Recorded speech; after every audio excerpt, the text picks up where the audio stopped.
has to end. It's just the worst. Sorry. Oh, so the cameras froze, and then when I rebooted OBS, it just stopped recognizing Zoom, so I had to redo all the screen regions again. Not OBS XSplit, right? No, I'm using OBS. Oh, are you? Yeah. I use XSplit. I swapped OBS months ago. I was just saying, Really? don't we have Yeah, it actually every stream now? Do we? What I found out for me is that XSplit is a massive resource hog, and it makes certain games just run. Yep, terribly. we had this conversation before. All right, there you go. Okay. So there you go. That makes sense. That moment when OBS quits recognizing Zoom. All right, so we need to ask the audience what happened last time we played. Is that what? Yeah, I know. So it's funny. It's funny too because actually, right before we were live, I was like, I want to make sure I remember what happened at the end of last session. So I went back and watched the last few minutes of the pod. Not the sex dungeon part because nobody really cares about what Pat's into. But the hey, the Tyler came with me. Tyler came with me. Listen, Tyler always comes. Okay, so I watched it before, and then I realized, oh, we're in the same exact hoodie, so it works continuity wise. Or Oh, is it the same hoodie? Left. That's funny. Yikes. That's really funny. All right, so Never mind. What? I thought Scott normally had a background, but maybe not on this one. I switch it if I'm using a background and not using a back. It depends if I feel like opening XSplit. So. I'm just thinking about Wednesday Star Wars, like your Star Wars background. Always have background. When I'm a PC, I have fun with it. When I'm the DM, it's too much to keep up with. No. So, all right, my apologies. Now it's time for me to make you use your imagination. So, two things real quick. One, just as a reminder of what happened last session. So, what happened last session is really real quickie. Last session there was a last session what happened was you guys had met the chief of this region was Chief Grauman, and everybody got all swinging and happy expecting to meet Grauman, and they realized that Chief Grauman is actually a title. It's a title that belongs to whichever orc happens to be in charge of this tribe. This tribe that gathers in their home in Thonk Keep. So obviously they were just kind of like showing love for peoples that had come through this area in the past and how they had an impact on it. You guys had a bit of a chat with Chief Grauman. Things almost went sideways, then you righted it back away, made friends, and now actually have recently given a bit of advice for how it is that she can run her realm. You guys made such a strong relationship with her. She offered you 100 barbarians or orcs or whatever to travel with you for your endeavor to take over a library, because that's what we need to do. We were leaving them though, right? We're not taking them with us. We're going to get them when we come back. Correct. That was the decision you made, was last second before you go, before you left. You're like, nah, let's not bring them yet. Let's actually go speak to the actual temple itself. Let's go speak to the orcs in charge there. Where's the temple itself? In the mountains. It's gonna be a big mountain pass they have to travel through. It's over on a lake. Blah blah blah. We're gonna get to that in a bit. It's not Dark Arrow Keep, right? No. Okay. That's thousands of miles away. Okay. Campaign from the beginning, like Mike should remember this temple because it's where you got your brand and your spear from. Oh, so okay. Yeah. Okay. That's where you guys are heading to starting the next morning. Tonight, you guys were having a conversation with her, and you had kind of like not invited Semi, kicked out. What's her name? What's that character's name? Trini. What's that character's name? Shit, yeah, Trini. It is Trini. What was it? Trini? Trini. Hi, Viceler. You got a deep voice. Yeah. That's right. She was privy. So okay, hang on. I need to remind her who Trini was. I know she was a sacrifice grabbed to, that ended up being something more, which seems to happen to Wade. Magic carpet rider who then No, we met her in the city. Yeah. She was supposed to get us a ride. She wasn't a sacrifice for anything, was she? No, she will be. She better be. No. She was our magic carpet ride person, also is trying to learn magic from Wade and has an obsession with old men, and that's why she likes Wade. Oh, it's right. And Wade is starting to lose his mind slowly. And as Scott says, she's a tiefling, but I say she's a tiefling. The dice decide if I lose my mind or not. Thank you. Did we? I don't remember if we did this, and I don't know if any of us remember. Has Wade been rolling? Yes, we did like a 9-day journey. Oh, that's right. That's right. We'll be doing more tomorrow morning. So, yay! To catch back up who Trini was, as Tyler was just saying, she was supposed to give you guys a ride out of the city, but it turns out that she wasn't finding you a ride. She was actually, why do I have my I'm looking at you guys way over here, so it's like, hey guys, how are you? Like, hey, look at that! Now I can see your faces. There you go. So, anyways, thank you, life, appreciate it. So the round of applause for lives. So the I have to do that. yeah, you're marriagely obligated. In case To. she ever watches. And she does. So my apologies. So she was supposed to get you out of the city. It turns out she was actually the ride, bring you on her carpet. The whole thing got uncomfortable because she really liked wrestling. And then you guys got here. It was one of those things where you realized, why is she here listening to these things? All of us, we can trust. We know who we are. We know the details happening in the area. We can trust where that information is. Who is this girl? Why is she with us? We don't know her true motives. And this is Thonk being overly paranoid. So it's kind of like where you thought about her, and I think you had some murderous intent in your mind for that character, but you didn't act on it now because you was like, let her sleep. We're down here talking anyways. The adults talking, kind of figure it out in the morning.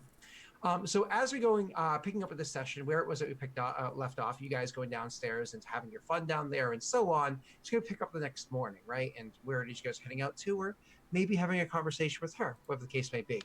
Before we go, I do want to just say that it's been like a solid month, 5 weeks since last time we paid.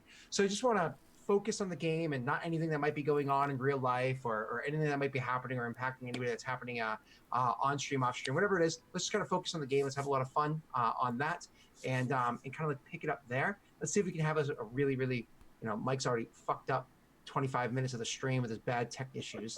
It's not my fault. Good job, professional streamer. Listen, the unfortunate part job. about this job is like if something breaks, you're just out. Or if you have a birthday on stream and Trini's introduced. It's true. Can we break that? Can we? How many? No. He did it for like 6 hours yesterday. Here, let me try to recreate it. Oh God, you sound constipated. Horribly. Yeah. Let's focus on good storytelling. Doesn't this sound like Vice Lord? Please do the rest of the session. No, please don't. No, please don't. How much do we have to donate to St. Jude to get Molly to just smash that thing on stream? Well, oops, coffee. My charity stream is Friday, so I can give you a big number. It's $400 piece of equipment. So not only do you donate to St. Jude, but you also have to pay Wade. And then I'll give away. We'll do it on Molly's stream. We like her. We like her better.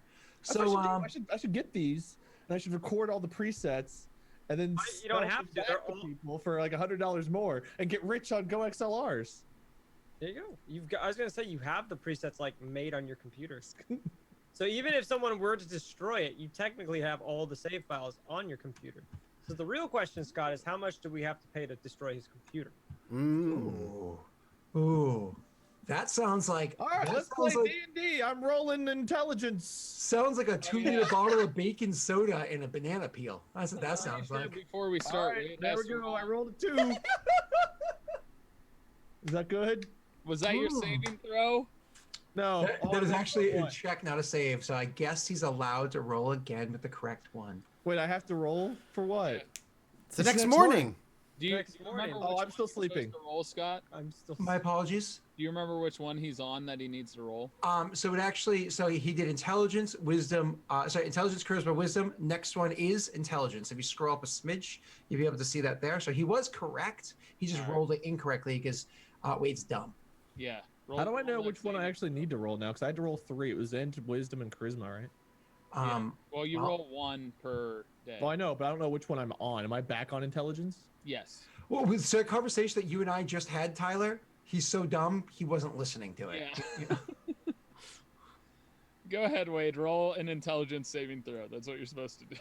Thank you, DM pet. That was who's pet? DM pet. Jesus. I used to have a DM. Back in college, I used to have a DM who would take bribes to save characters. I passed, right? I needed was hated 9. that. No. Well, the problem is it incentivizes him putting your characters in danger. Like, Yeah, exactly. I'd be fine with that. I'd be fine with that anyways, but he's running the racket. You know what I mean? That's what I'm saying. So, Wade, you're dumber now. So, Just like real life. -1, right? yep. What does that bring your intelligence score to now, Wade? 18. Oh, so dumber than you were when the campaign started. No, my charisma was my high one. Oh, I was gonna say I thought his sure. charisma was because I remember him talking his way out of things. No, That's Beisha You, was the dumb you made me one. I'm write the down a dumb note one. somewhere that said what my stuff was. I don't remember where that note was. I think if you just click the next tab or whatever it is in your character sheet, it's written there. I actually had 12 intelligence to start, so I have still six higher intelligence than I did. Wait, Yeah, that's right. That'll go. My wisdom's the closest one. If I lose 2 more wisdom points, I'm back to tied. Tyler, what's your intelligence? A whopping 9. Oh, okay, yeah, you're the dumb one. I'm sorry. Mike, I need you to remove this curse from the earring so I can just permanently be better than everyone. I don't have that ability. Well, can we buy it? I mean, if you teach Trini, maybe she'll learn. I actually do have the spell. Guys, Here's the with thing. with a raise of hands, how many people here think that Wade is better than anyone? Yeah, that's what I thought. Okay. This I is mean, not I my would have had hand. the same. I would have said the same thing in reaction to myself. I wouldn't have raised my hand. This is not my hand. This is over here. I don't know who's. There's other people voting for me. Yeah, that's that charisma I check would you were never talking vote about there, for Pat. myself. Where was that charisma check you were talking about there, Pat? Oh no, roll, Wade. See if we believe you. If you want, I can actually like remove curse, and basically it'll allow me to take the thing off of your body. Will that remove the whole earring? Yeah, the ear lobe and the earring, the whole thing will come So- off. No, I just want you to remove the bad parts of the bonuses. No, see, because it's a magical item, that's not how it works. Am I able to understand how curses 20. work? You believe me? Oh no, it doesn't work on PCs. Sorry, Wade. But no, they have to insight checks. Am I allowed to know how I guess curses it would be work? deception. Like, can they be transferred to other people? I'm the best. I'm the best. I'm the best. You're wasting your good rolls. Yeah, you're just You're wasting damn your right I rolls. am. From now on, there's gonna be something that Wade needs to roll on. He's gonna just flat out one. Who's the best? Wade the best. You believe it? You believe it. It's like that time when you could have saved my leg. Wait, no, that wasn't him. No, I'm blaming him. It's By the okay. way, do you guys know I still have this? It's just very deflated cock now. away. Jesus Christ! Oh my God! All right, hey Mike, text you when the stream's.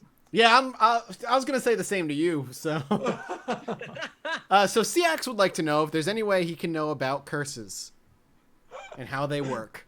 I'm just busting your balls. Yeah, you. So understanding the curses is going to be Arcana check. Okay.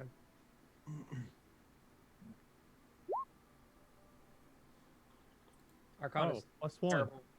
Yeah, you're somebody who's innately good with magic, but not trained in it. Oh God. I, as a player, just wanted to No, know no. how they work. Like, if there was a brief time where I held on to the earring. Do I know? That's a So- lot higher than I am. I Hell, just don't understand. Like, does the magic. curse? Would any of the curse come to me while I had it, or is it only when it's? The item itself is cursed. It required you to actually equip it, attune it, sort of a thing, to have the curse like overtake you. Now, your character unfortunately doesn't know a lot about curses in general, and certainly not about this curse beyond what was taught to you. So even though your result was only a 13, you actually have a bit more knowledge than what that result gives you. Because if you don't, you probably don't recall, because real life a long time ago now. But Wade and Mike's characters both actually spent an extended period of time while Tyler was amazingly failing amazingly off in a city somewhere. I they remember that. spent an extended period of time studying this thing and trying to understand like the magic and the swirling and all that fun stuff. So all the information that they acquired, they shared with you. The problem is that the thing is itself cursed, and the curse is now bonded to Wade. A simple spell like, dispel magic isn't going to work. Break enchantment, that's a hard maybe. You need like a break enchantment to spell evil, something more powerful. Definitely a Mordenkainen's Injunction. Like something like that would definitely be powerful enough to break this. But less than that's a maybe. You know what I mean? So I've lost 4 intelligence points through this thing so far. Is there something we I can... have by knowing you, Wade. Is there something I can roll to see if I felt that change? It's 16 total because it's 4 of us and we each lost it. Just see. I'm sorry. What was the question? Can I roll to see if I... is there something to roll to see if I notice the fact that I'm 4 points dumber? Like 1 or 2... Oh yeah. You were doing that before actually. I believe you were actually rolling an intelligence or wisdom check before on yourself. Others are trying to roll an insight on you. I'll allow you to roll an insight check on yourself. And is this something that the rest of the party would recognize or catch on to? That was the insight check that others were making beforehand. It wouldn't be like... it wouldn't be Arcana, it would be Insight. Correct, because you're kind of like trying to realize about yourself as opposed to the flows of magic. Yep. you know, That's- you I ain't got told much you, flow. You wasted that 20. Yeah, remember that deception check that you Stop. It was worth it. Stop. Okay. You all think I'm the best now. That's all that matters to me. Oh. Anyway, let's actually get into this game. Yeah, exactly. Somebody specifically said Thonk is a nice guy. Prove them wrong, and we're gonna make that happen now. Like I said, we're picking up the next morning. You know, Do the I next... get my hit dice back? Sorry, important question. Yeah. Overnight sleeping. If you are, I don't recall how much you were missing. I'm sorry. You regain half your level and hit dice back. So I think you're level what, 6, right? Yeah, So I you only had regain- used 1, so. Yeah, you would regain 3 back, so you're good. All right, cool. Yep. Anyway, back to actual stuff. So, Mike, the morning, while everybody else is kind of getting up and getting ready, and you guys are going to be heading out soon, whatever. Whether it happens because you did it on purpose or just by happenstance, you end up bumping into, wait, what's the character's name again?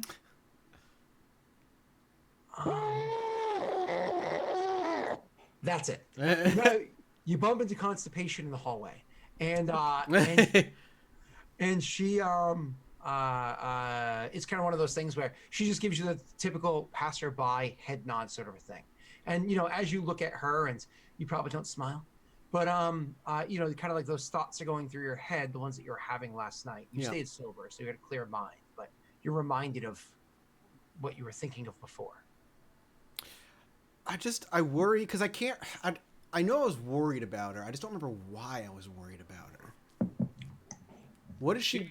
She she's was seen- freaked out by the whole thing. Oh, that's right. She had seen the inner workings of how everything works here. That's right. She did not seem pleased about it.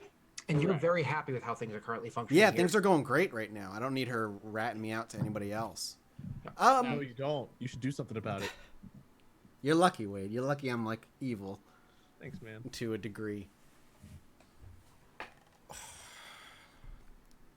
I'm looking at my spells. Thong Kill. punk. Remove life. I touch her face. Dispel head. Well, we've already had a night's rest, so are we meeting up in the morning or what? You are meeting up in the morning because you're going to be heading out one way or the other. I was just allowing Mike to approach the situation that we had kind of like left hanging at the end of last session. Gotcha. If Mike doesn't want to act on it now, we can push on. I was just giving him the opportunity. Am I alone? Is this like in a hallway? This is the hallway, so like other people could hear you. There's other people in the keep and whatnot. You just happen to be passing by. You know how it is in you know, castles. We've all been in castles before. You know what I'm saying? Like sometimes you're You know, walking down the cold stone there's- steps, and it's just you and her. Whoops. You catching eyes for just a quick moment of constipation. There just happens to be a guillotine right next to you and a battle axe, and a staff, and a spike pit. Where is? See, fuck. I should have said something to the chief. That way I could have kept my hands clean. She could have just dealt with it. Did I say something to the chief or no? Not really. No. Damn it. No.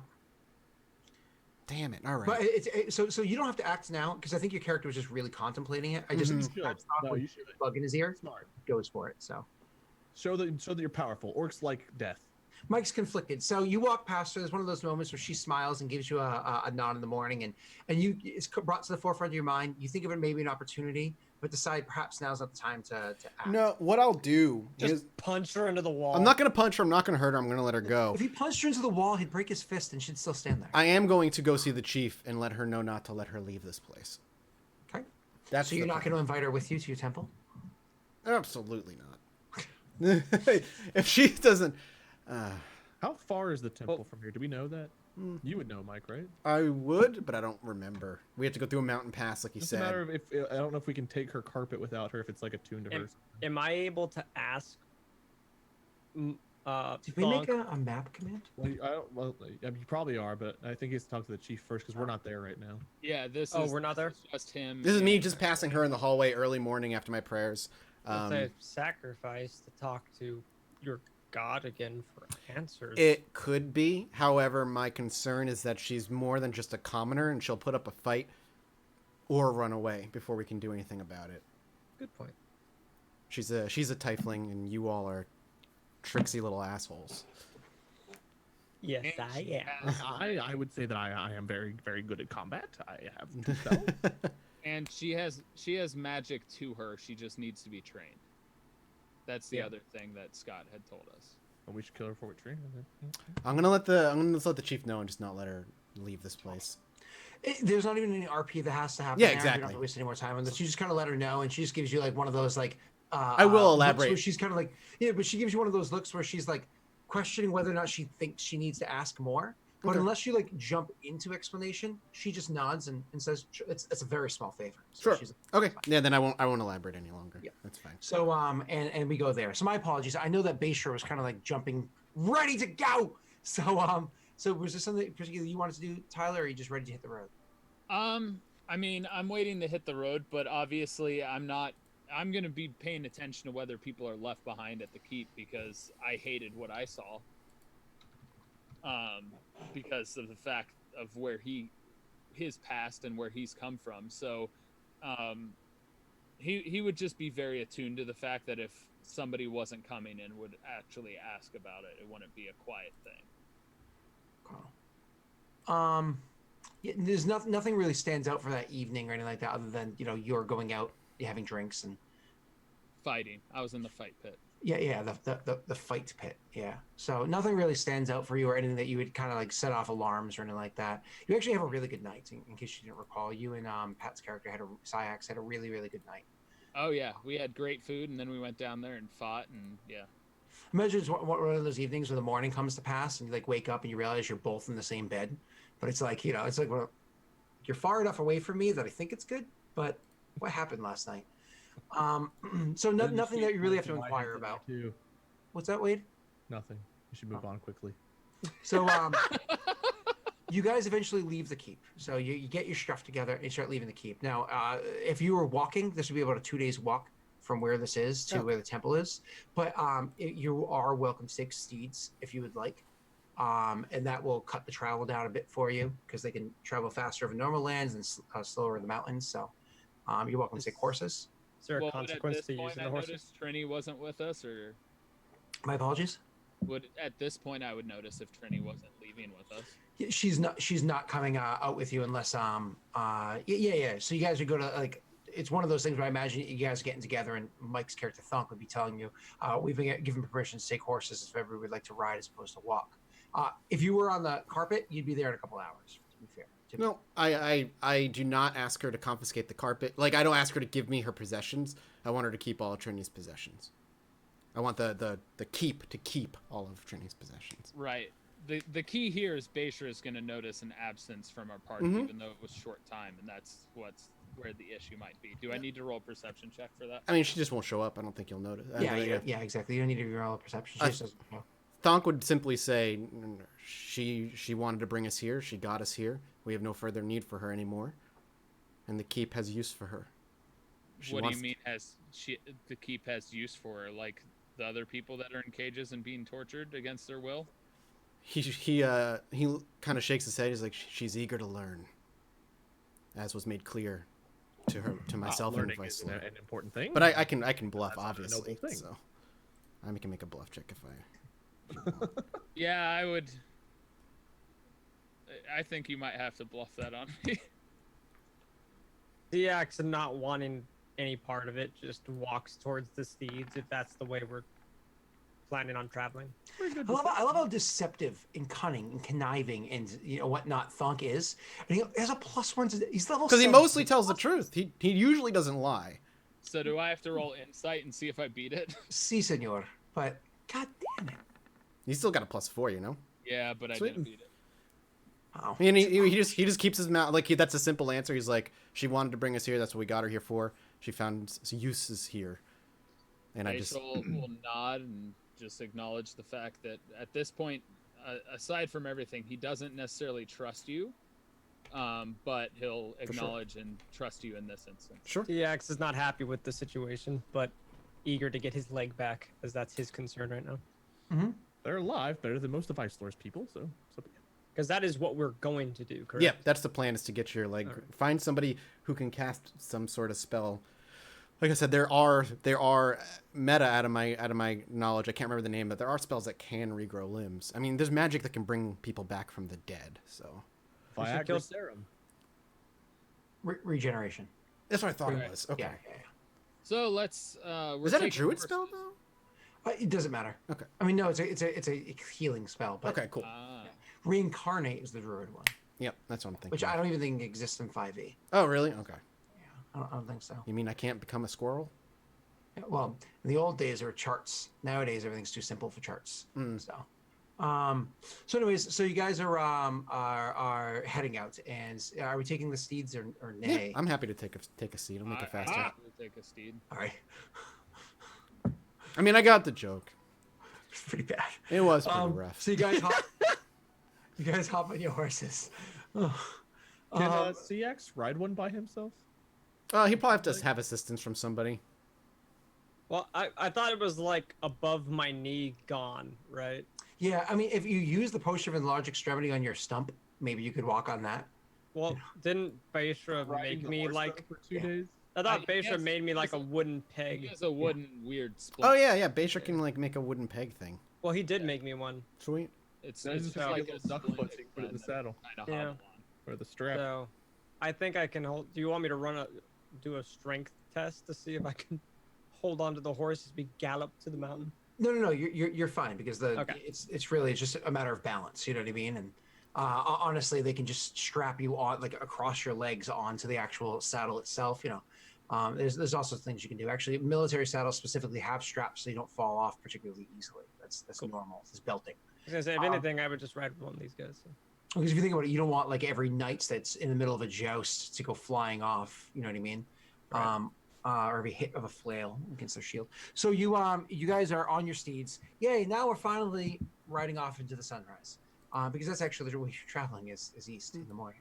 So as you guys are riding into the mountains, so same as before, it's been years. Like sure, 5 less years in your minds than Yeah. the actual years that have passed, but it's still been years since you came here, and you only came to this temple, I think once or twice beforehand. I want to say once when you first encountered them, and once again before you left this keep to travel far, far, far to the west as you did. So the path is not something that you know super well from just experience of going through it, but it's something that calls to you. It's something that you just kind of have it locked into your mind because of the significance of this place. As you're traveling through the mountains, there will be times where you just kind of like stop and you're just staring 2, 3, 4 minutes at a little like kind of crag or a stone off to the side, and you come to the conclusion, yeah, this is probably the best path. And then you continue on. You don't need anybody else to guide. You know the way. And inevitably, you do find yourself perhaps a little bit slower than it could have been if you were better traveled through here. But eventually, you come to yourself around, here's the actual chasm or mountain path that we want to walk through. It's hard to find at first. It's hidden in a way that other passersby might not just easily notice it. But once you actually get into the path, it's relatively easy to travel through. And you're traveling through the mountain path into an area where the mountain kind of like splits open, because again, it's crags all around you, hard to climb rocks all around you, so on. Definitely a place where one can easily be ambushed by orcs. Orcs that you see, of course. I mean, your passive perception is go fuck yourself. So you can easily see the orcs that are set in ambushes overhead. But there's not just anybody riding in. Sure, there's a couple of, weak, pale skins and whatnot, others that are with you. I got a sickly elderly man with me as well. Sickly I'm not on really the inside. held I'm to Sickly dumb elderly man. very intelligent right now, smarter than you. I feel like they would accept me a little more than the other two. They would accept you on a stick, roasted over a fire, most likely. Excuse you, I'm bigger than you, you short, half-elf old man. Yes, more to lick. So you are riding through, and of course, you're the one leading it. So you can see that they watch you warily as you walk by, but nobody moves, nobody attacks, and even some of your companions aren't aware of the ambushes overhead. And those that are can see the confidence in your step. You're moving forward, and so they don't have to really necessarily raise too much of alarm or bring too much action to bear.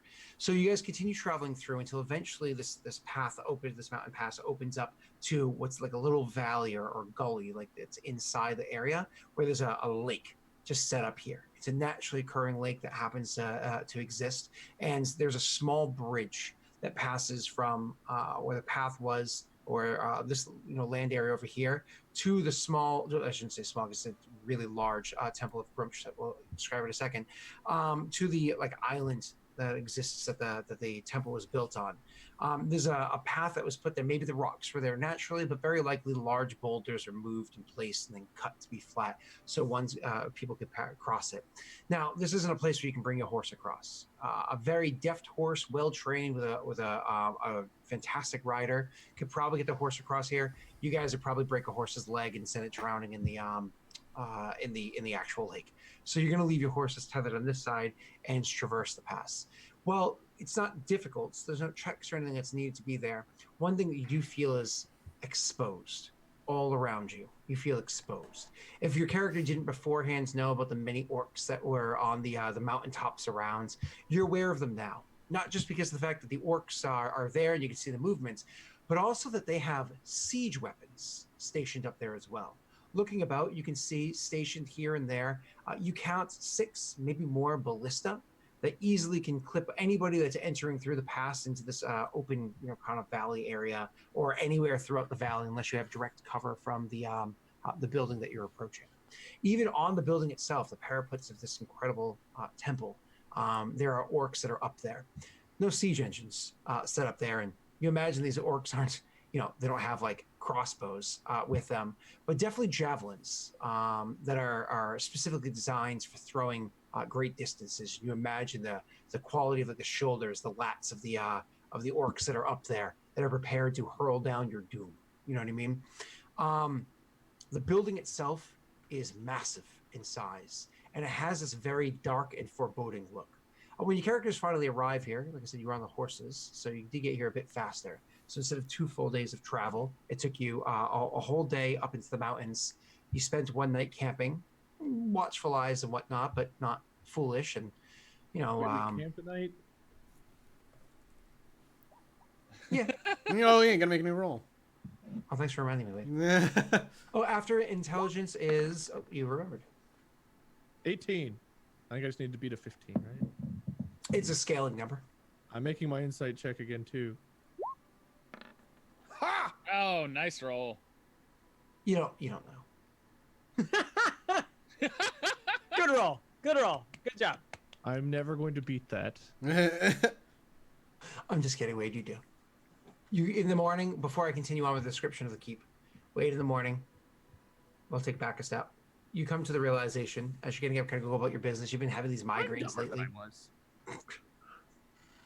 And back to the keep. So you guys are because everybody just nods. You go back to the keep.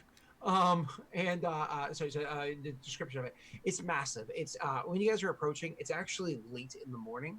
Not quite, the sun's not anywhere near noon. It's late in the morning, so the sun is actually set behind you.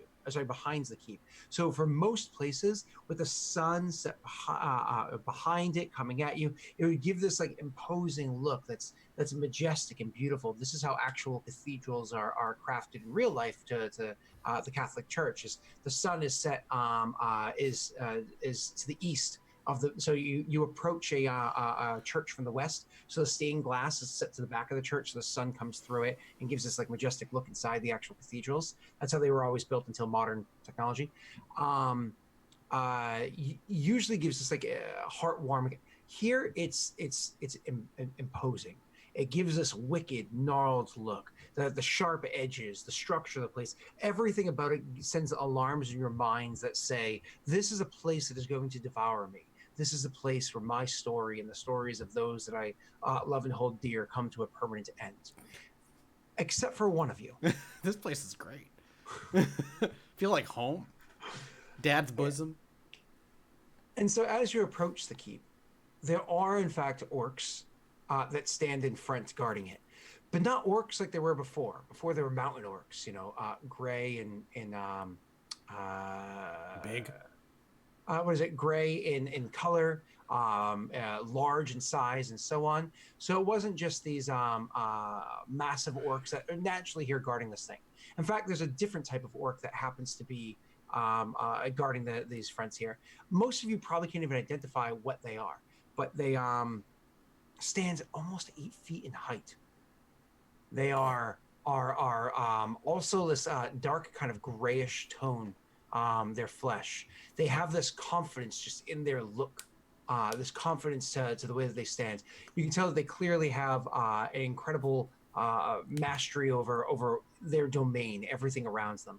They don't look at any of you. They seem to look through all of you until their eyes settle on you, Thunk, and the symbol emblazoned upon your chest. Because that's not just any symbol. That specific symbol in that specific location is the sigil of the masters of this keep. So, whereas you don't recognize these two individuals and they don't recognize your face, they recognize your significance here. And so they say no words and do nothing, but turn and raise the gates behind you. Because to raise the gates here, it's actually like a turning to raise the portcullis is something that's set on the outside of the keep, not on the inside like it would be for a normal human keep.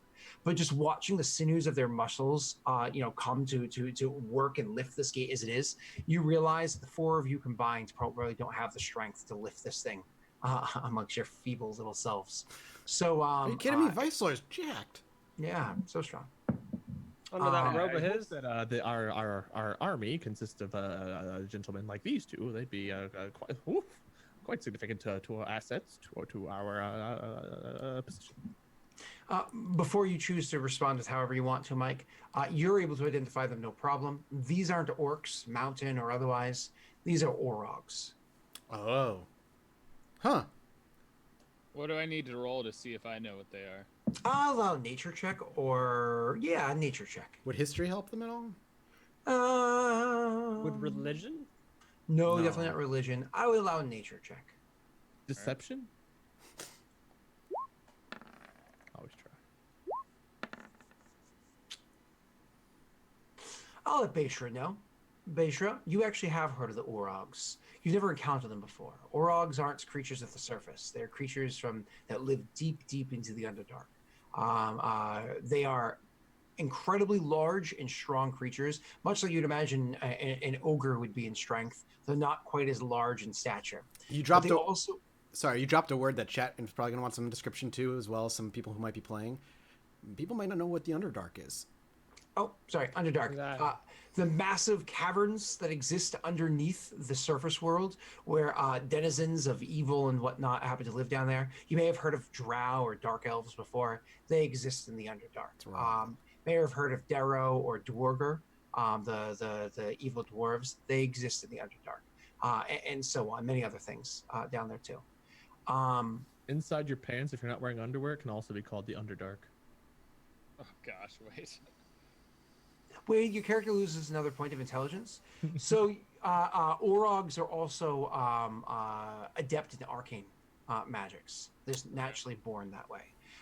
Specifically, Mike, I don't know if you recall this from earlier in the campaign, but there was a tribe of orcs that you came across in the past where one of the orcs was born not like the others, and the tribe was trying to kill it. And then helped the women, the female orc, save it because he was born as. Was he born as an Orog? Gotcha. Yeah. I forgot about why, but I do remember that scenario. Mm-hmm. Okay. So Beishra has never encountered them, but knows of them. That's correct. Okay. So, ching, ching, ching, ching, ching, ching, ching, ching, ching, ching, ching, ching. The portcullis is opened, and they don't say a word to you. You're welcome to go into the keep. They've made upgrades since the last time you were here. The addition of that portcullis. Walking inside, the way that the place is adorned, there are statues to Grumsh in many places, but there's also statues to, like you can see a statue that is of a fallen, battered, and broken Corellian lying there, which is the god of the elves. Quick backstory: Grumsh is a one-eyed god. He literally has one eye. That's why there's the eye of Grumsh and whatnot. His other eye was plucked out by the god of the elves in a fight eons past. So a statue of Grumsh standing over Corellian, him being destroyed. There, I said they being destroyed because Corellian is non-gendered. You also see what's his name there? Now I'm thinking Torag because I'm thinking Pathfinder. Sorry. Help me out, Mike. God of the Dwarves. God of the Dwarves? I mean, Dwayne. Dwarf, god. In like every fantasy ever, same name, Moradin. Morden. Morden. Moradin. Yeah, there you go. Okay, so Moradin. So the god Moradin, literally lion broken with the spear of Grumsh thrust through his heart. You can see that literally he is just broken in many. But so you see all these incredible statues that have been created and put around this interior.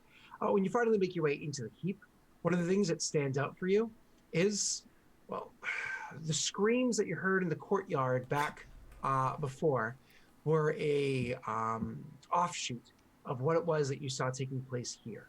I don't know if you remember, but when you first came to visit this keep many years ago, your companions had a hard time stomaching the horrors that took place. You don't say. In the basement of this keep. And so Just don't go in the basement. you can hear the screams happening, but not screams of one or two people at a time. There's many being tortured in the basement, and they permeate the air through of this temple.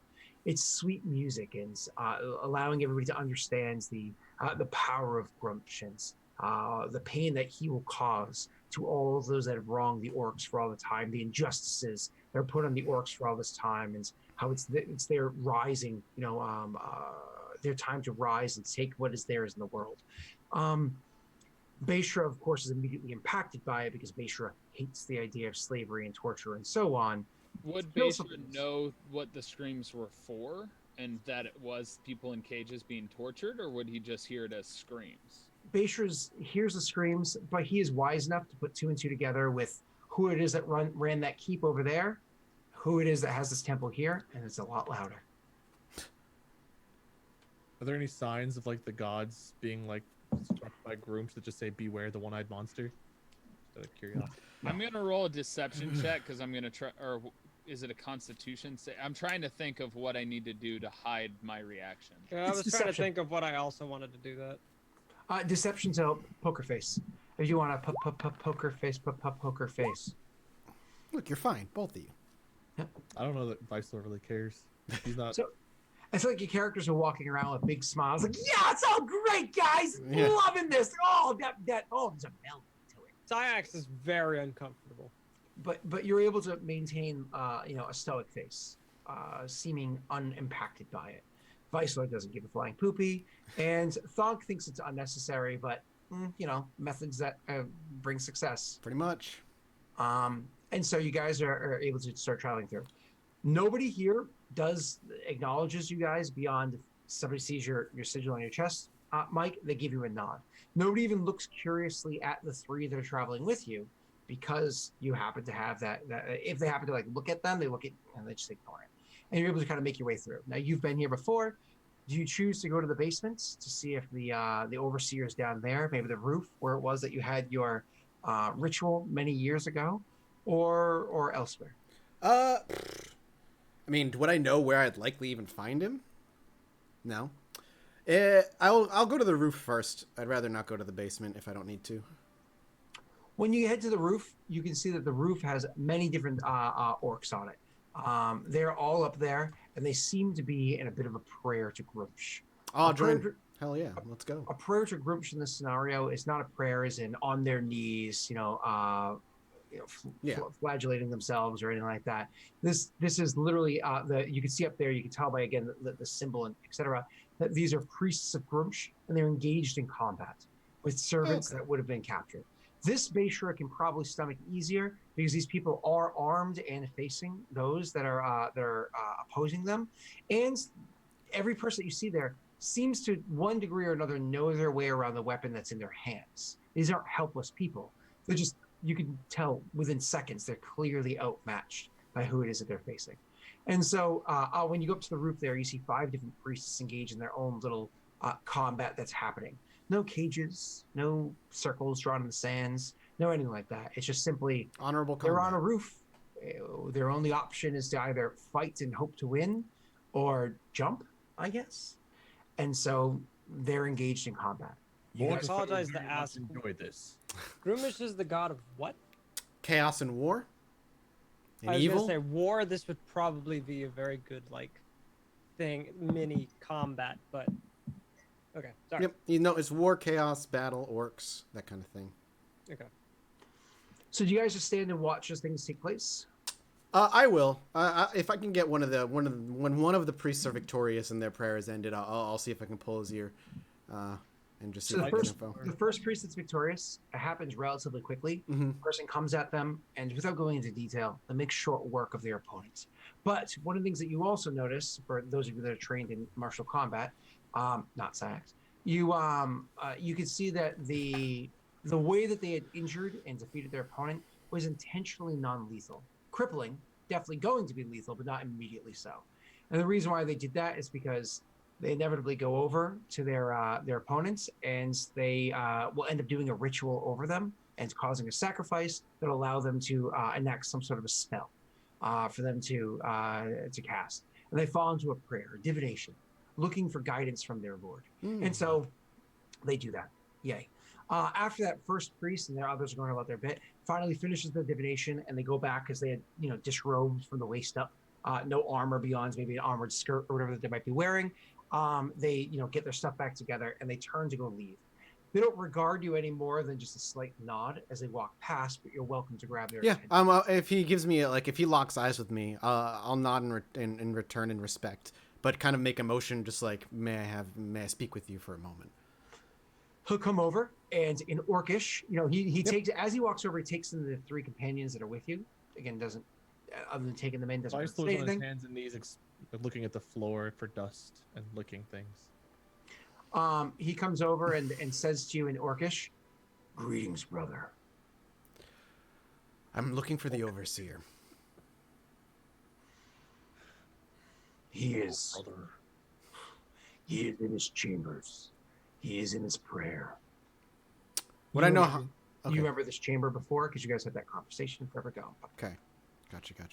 This way you had to have that conversation when you made the decision. I'm doing this now. Okay, cool. All right. I think Rye back then snuckily listened in on the conversation. You think you were correct. Yeah.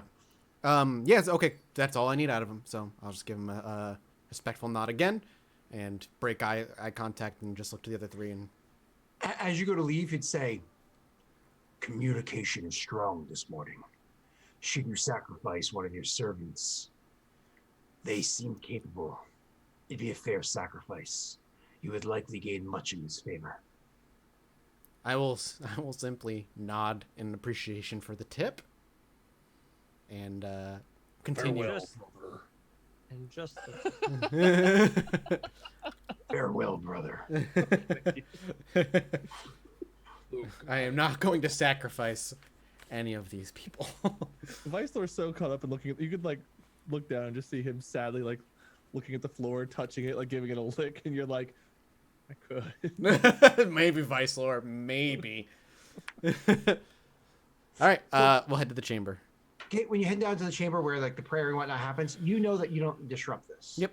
You allow it to take place. Yep. And this is boring for everybody here because it is just literally a matter of waiting. A long period of time has to pass. When the hours go by of poor Bayshore having to listen to this and so on, eventually the chamber doors open.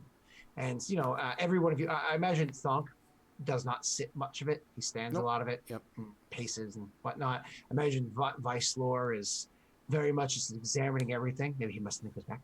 Syax and Bayshore have a combination of sitting, trying to distract themselves, pacing back and Syax forth. was sleeping, is what he was doing. I was taking a nap in a corner. The chorus of Bayshore would be trying to just move about and climb stuff, maybe throw rocks. I wish you had kept your leg that you lost, because that thick thigh would have made a great pillow right now. exactly. So, Yeah. I wanted to keep it. We don't have any gentle repose is the problem. So it was rot. Well, in theory- it got swallowed. Don't we Oh, still yeah, that's have right. that bag? We don't know. I- We don't know that it's in the bag, but it could be, I guess. We somehow I was still gonna say, don't. I still have the bag, don't I? Don't Yeah, mention yeah. me. You have a bag of We know holding. the It returned bag back to is a normal. Good old bag of holding. Somebody, Just bag of somebody holding. put stuff in the bag of holding. You guys actually pulled a spoon out of it too. And Yeah. something else. Someone else used it, and it worked They fine. put stuff in there. Yeah, Yeah, we put the potions in there, didn't we? No, No. None of Back my back stuff. at the bad town that got attacked. Yep. I thought we put the potions in there. The creative potions. The crate of potions that we not divided all up. of them. I have mine. No, but before we traveled, we had them in the bag. No. He's saying his character took some. Bayshore took a bunch himself, and the rest were Right, like. but "Meh," from and where so- they were to when we met up, it was all in the bag, and then we divided it. I thought. Oh no, because you guys didn't have because you have the bag on your person, and it was carried back by the priest and Thumb.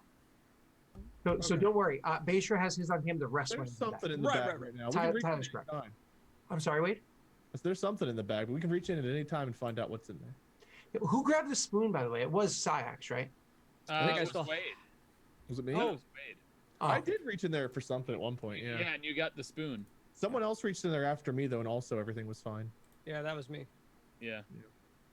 So you guys are when the chamber opens up and the door opens, what you see before you is a bit surprising. Not so much after the immediate moment or pause or shock of it, but he wasn't young before. And it's been years since you've been here, and 5 additional years went past that. So when you see the venerable, old, haggard orc before you, the same man that you had seen before, but aged so much more, it catches you off guard at first, but then you remember because you spend so much time away from your kin and with other peoples. Orcs are incredible. They mature relatively quickly, are capable of combat at ages as early as sometimes 6. They can be out there and on a battlefield if the tribe requires it.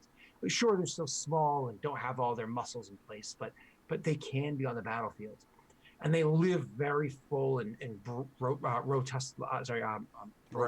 Robust. Yeah, Rotust. Dust. robust lives. But then there's like all of a sudden a steep decline as they just wither away relatively quickly and kind of young, because like whereas humans can go upwards 100 or so, for them it's usually around like 40ish that they start to decline pretty rapidly because orcs just don't live as long.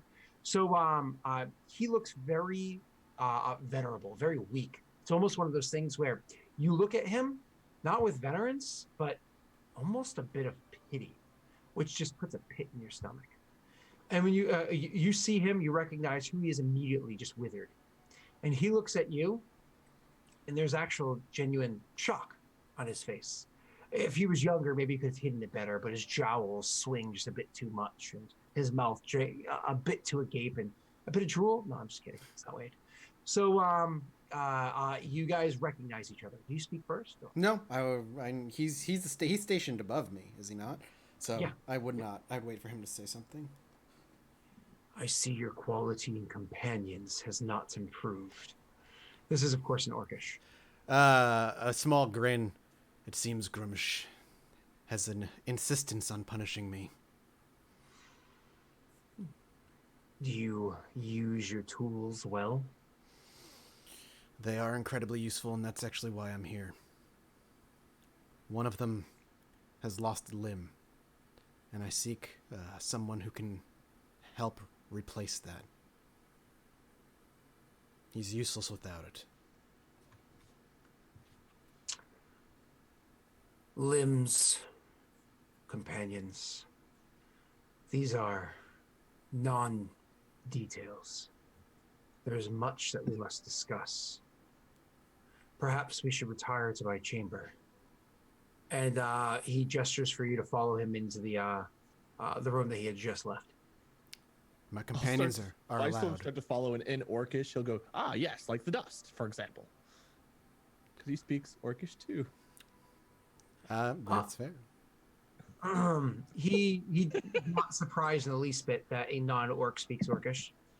It's not that uncommon, so you see no reaction for him. I imagine you follow him in. I would try and follow too. I want to be left outside. You guys speak Orcish, Pat No. and Tyler? I've got common and draconic. Common and abyssal. Okay. So no. When any of them goes to say anything, you don't see him move to stop you guys or even move quickly or suddenly or anything like that. He just simply says at this typical pace to Thug, do not let them we don't need such hallowed grounds to be desecrated by their presence. They can wait. That's an orcish, right? Correct. Okay. If it's a matter of religion is the problem. Because it's a religious thing, then yeah, Thonk will basically translate that. Weissler stopped, so he knows. Hallowed ground. None of you are orcs nor worshippers of Grumsh. Wait outside. Dyax would raise his hand. Is it about my leg? What can he do about my leg? He actually Kind of he actually douse- respond to you and say, "We will see if you're worthy." In common. Okay, simply nods, says thank you. Thonk, don't forget the dust. A very important detail to discuss. We shall be out here examining. Beistra would stop and just kind of stare at Thonk and reluctantly not enter. Word of advice, Beistra. Don't go in the basement. When you say that to him, his eyes will kind of like he's mostly been watching you, studying you this whole time, reading you. His eyes will then move almost playfully over to Beistra and just kind of reading him. Just shake his head and step back. Take a seat. When you go in, the doors shut behind you, and we can take our first break. All right. Back in a few minutes, guys. Don't go anywhere. I'm going somewhere. Yeah, you can.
Hello, we're back.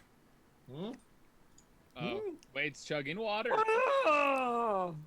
All right, it's time for Thonk to have a discussion with this old guess. man. I guess so. Ooh, can we?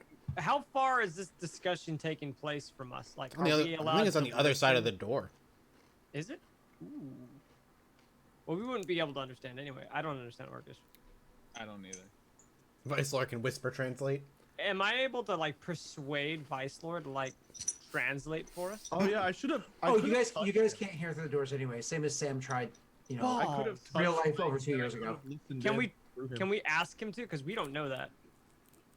I mean, I don't know if Viceler speaks Orcish, so I didn't know that he spoke Orcish. But I mean, we would have heard him speak Orcish because he replied in Orcish. that's true. I forget what the name of the spell is. Mike would have to be willing to let me do it though. Willing to let you do what? Basically, it would have allowed me to like touch you and see and hear things. Oh, I wouldn't. Not necessarily because I don't want you to listen to the conversation, but we're in a temple. Wards, I imagine, once I pass through the door, there's probably a lot of protection wards. I also imagine if he was just having a conversation with some like noble douche, that'd be one thing. But this is like his religion. That's true. That's like Yeah. You know what I mean? Yeah, I don't think he would have allowed it. Specifically his church. You know what I mean? So it's not just like anybody. Two dudes want to hang out alone and worship the one-eyed monster. That's fine with me. I like that was a good one actually. Wade, best joke of the The night. one-eyed god. Come No, one-eyed monster. on. I like it. So 10 minutes pass outside the room when finally somebody comes up. An orc comes up to you. There's actually a group of 3 orcs, but 2 of them kind of hang back, and one of them walks forward. You can tell that the 2 that hang back look a little daft, even for orcs, and these aren't half orcs, right? These are full-blown orcs. So the one that seems a bit more collected, the way they walk, everything about them, comes up and says to you in broken common, "You talk orc or only Hume talk?" Common. It's common, but sure. That Not guy over common there- to us. That Not- guy over there speaks Orcish, gesturing to Viceler, who's probably looking for dust and licking the floor. He's like licking the toenail on a statue to see if there's like something weird going on with it. So he gestures to Viceler, probably even throwing the rock that he found at him. Looks at Viceler, shakes his head, then looks back at you and says, "You come with orc, no?" Why? "You come with orc. It's seen. Orc. Thonk?" Yes. Diak says, "Yeah, that's our friend Thonk." Thonk. And then touches his chest, like where Thonk has the burn. 'Cause Uh, this one doesn't. Basher will respond and do the same thing and say thonk and hit the spot on his chest where the... He turns back, says like 2 sentences in Orcish to the 2 behind him, but you What- hear what'd the he word say? thonk. You hear the word thonk pronounced kind of funny. More or less like it is thonk. Thonk is the one that traveled with them. He pronounces it slightly differently, just because the accent for the word thonk is slightly different. But you can hear the name said in there. But Viceler would be the only one that understood that. Yeah. And he would then turn back to you and say, "Thonk. What thonk?" When he realizes that you didn't quite get what he was saying, he thinks for a second. He's like, "Thonk. Champion? Thonk. Servant? Thonk. CX, broke? CX responds, "Like Thonk keep." No. Basher will just nudge Syax, acting like he's stupid, and say, "We're Thonk's friends. Comrades." Thonk like you?" Yes. Like Thonk keep. He looks at this one and shakes his head. He's genuinely happy to speak with a race that's worthy of communicating with. I mean, lizard folk and orcs have a long history of killing each other, but at least you're a person, not these fucking sacrifice bags of meat over here that you can roast up for Anyway, so he just now it just full on is ignoring Syax and says to you, He's ignoring Syax and Vicelar at this point. Well, Vicelor's like digging like some Gone in his own thing. toe cheese he's off over a at that freaking statue, statue. He's reaching around behind that statue trying to find buttons. So, Trying to find the one-eyed god. Just it's deep. It's deep enough. You just gotta find it. so moving on. I was right, and you all know it. Yay. So moving on. You he looks to you and says, like, he's kind of frustrated with himself because he's not fully understood. And he's like, Thonk, cruel. Thonk, Are you serious? champion. Thonk, What are these like high school nerds? win. Yes? No. I don't even know what he's asking. I don't even know what he's asking, so Basil will just kind of tilt his head in confusion. I love broken English orcs. Syax tries to interject again, saying, "Yeah, Thonk told us of a battle that he won. He was a champion or so, but then he got lost in a different land or something." At this point, Basil does the confusion look and just throws a rock at Viceler, trying to hit him square in the head. Do I need to do Oh yeah. Well, make an attack roll. just like, how do I make an attack roll? like I need- With your bow. Hard cut to Vicelor unzipping his pants and like straddling around like the right leg of the statue. That's a short sword, not a bow. That's fine. It's the same attack roll. It's your dex and You just and- throw your sword at him. Sadly, that almost does hit me, but it doesn't. It's close. It would clang near you though. It would probably. Yeah, I would know. I would turn It's around. happening while I'm explaining, like, Thonk's I imagine Vicelor's been listening in. He knows what's being said. He was just enjoying the broken aspects. So in Orcish, he'll say, "What is it you're trying to ask?" not happy with the moron that he has to speak to, but at least appreciative that somebody speaks Orcish. She says, "What is Thonk like?" Oh God. Rather than answer him, I'll translate that into English better, and then I'll go back to inspecting the feet. All right, what is Thonk like? A Loves strong kittens. warrior, ally. Syax says something dark and mysterious, but very strong. Because He says those exact words. My apologies. yeah, those are Okay. my exact words. Just because I wasn't sure if you were saying Six just says something dark and mysterious. No. Yeah, honestly, my brain was like, I'm not sure. No, Which no, one? It's like Thonk leather is whips, dark and chains, and a mysterious. bag of chips.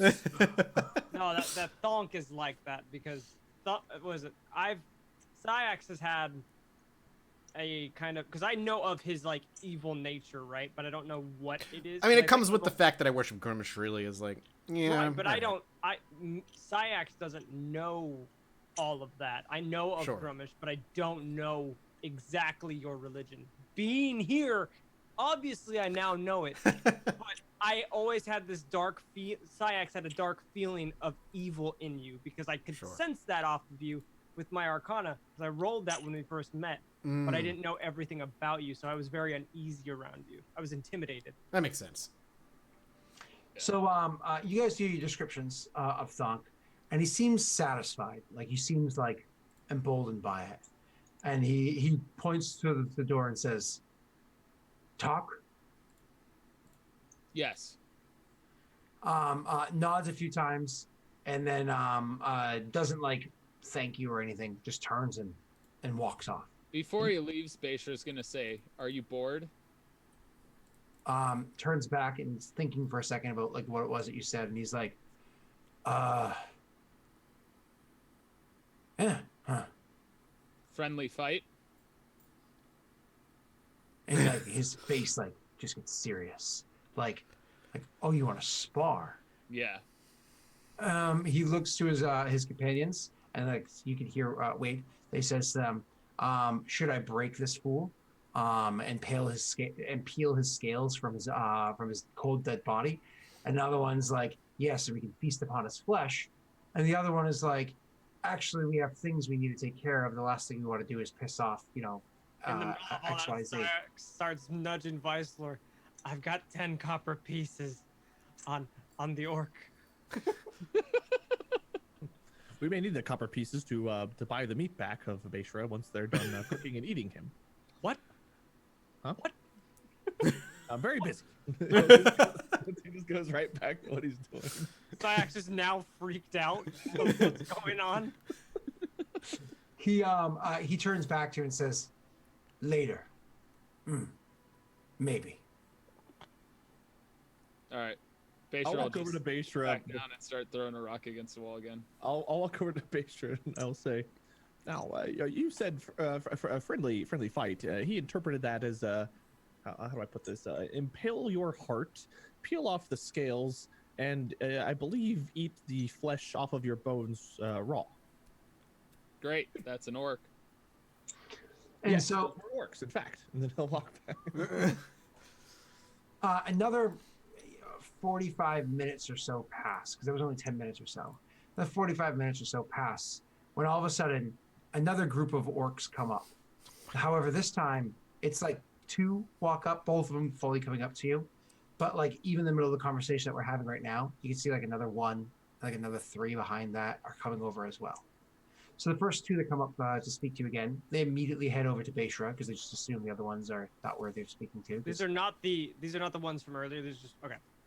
In 45 minutes, I'd probably be done examining, so I'd probably be just I also idly chatting with them. have a second question. Are these the same orcs that we saw on the mountain, or are these the I forget the orcs that you said? Not Urogs. No orcs. No. Okay, Not- so not- not the guards. These are just normal. Yep, Kind these of, are regular orcs, not Urogs. No. thank you. So the so my All apologies. these Titan orcs just walking around is like intimidating. No, those are very rare and on the surface are extremely Non-existent kind of a thing.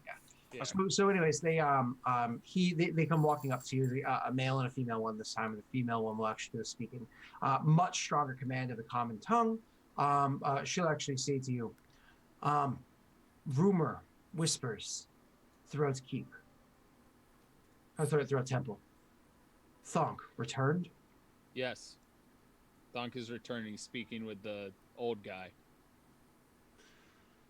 This was big. Like Thonk Keep. I wouldn't know him as the overseer. It was never said out loud that it was the overseer. That's true. Yeah, we that just is know true. him as an old guy. And Weisler's laughing to himself at old guy. She says, this good. He come, kill and take place. Oh, is that how it works? DX kind of juts up. Who is the guy that Thonk is talking to, asking the female orc? Overseer. Ruler. Kill and take place as in position here. Yes. And then CX turns to He would Beishra, have- just he- like the keep. Because just like, well, like... Like donkey. Just like Thonk Keep. He Well, would 'cause, have, I mean, that's how it was at Thonk Keep. It wasn't Yeah, the that was the person. one who killed took their spot. Yeah. That's how There are only ever two orcs orcs, a master and an apprentice. she says he would have favor. Others not to kill back. Beishra will ponder this and say, all I know is he went in there to talk. If he decides he wants that position, it's his. I see no reason why he couldn't do it. You sacrifice? No. You friend? Yes. She thinks about that for a second. Then you can see her kind of like shaking her head like she doesn't think that you know that you're a sacrifice. And then, Hey, that guy might be a sacrifice and point to Weisler. In Orcish, Weisler will say, though he does want his meat eaten at some point. the conversation, like I said, it tapers off a little bit after that. Not like that. It tapers off a little. I was It gonna say, tapers off a little bit later, and but more of a mass. When her and him kind of like go back to join the others, you see that there's like a small grouping of orcs happening, not where you guys are sitting and resting immediately outside the door, but down the hall by a good bit. There's like a solid like 80, 90-foot gap between where you are because the keep is rather massive in size. So it's like down the hall and like in a chamber off to the side. You can hear them amassing and see others kind of like joining in there. I imagine we're kind of like in a corridor, yeah? Kind of just. Yes, and there's you got kind of like an alcove at the end of a corridor where there's seats and waiting area is for the big giant double doors to open up again. So that's kind of what's happening out there for you guys. On the inside, When you go in there and the door shuts, he gestures towards the place where he does his worship. Same place where you had to do your worship before. And he just gestures for you to do your prayer. Sure, I'll pray. You know that this isn't a simple prayer. Yep. You must pray thoroughly. It's going to be an hour-long prayer that you do here. So you just quietly pray to Grumsh and look for guidance and whatnot. Now, it's important to note, Mike, that while you're doing this prayer, it's like your character can do nothing. You are actually welcome to cast spells or something like that because it's part of communicating with your god. So if there is anything that you felt the need to cast or anything that you'd like to do, you're welcome to do so. I don't know what you're hinting at. I can cast Divinity while I'm here. Sure. This is our second time using it, correct? Or Divination, rather. Divination, yep. It's Yeah, a fourth level, I think. Yeah. But I don't know really what I would ask here, because right now, I mean, as far as Thonk's concerned, unless I get any other reason, like, granted, he's old, and I felt the pity of his venerability, but there's no thought in his mind that he plans on taking over. Do I know that that's how this place works? No. I was gonna say that there's not even a thought to be like, oh, now's my chance.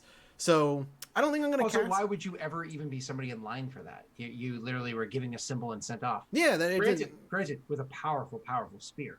Sure, and now I have an even more powerful hammer. So, I guess I'm not gonna cast any. I mean, yeah, divination is mostly for questions, and I don't really have a question right now. We know what we're here for, so. Well, whether you'll succeed or fail within 7 days.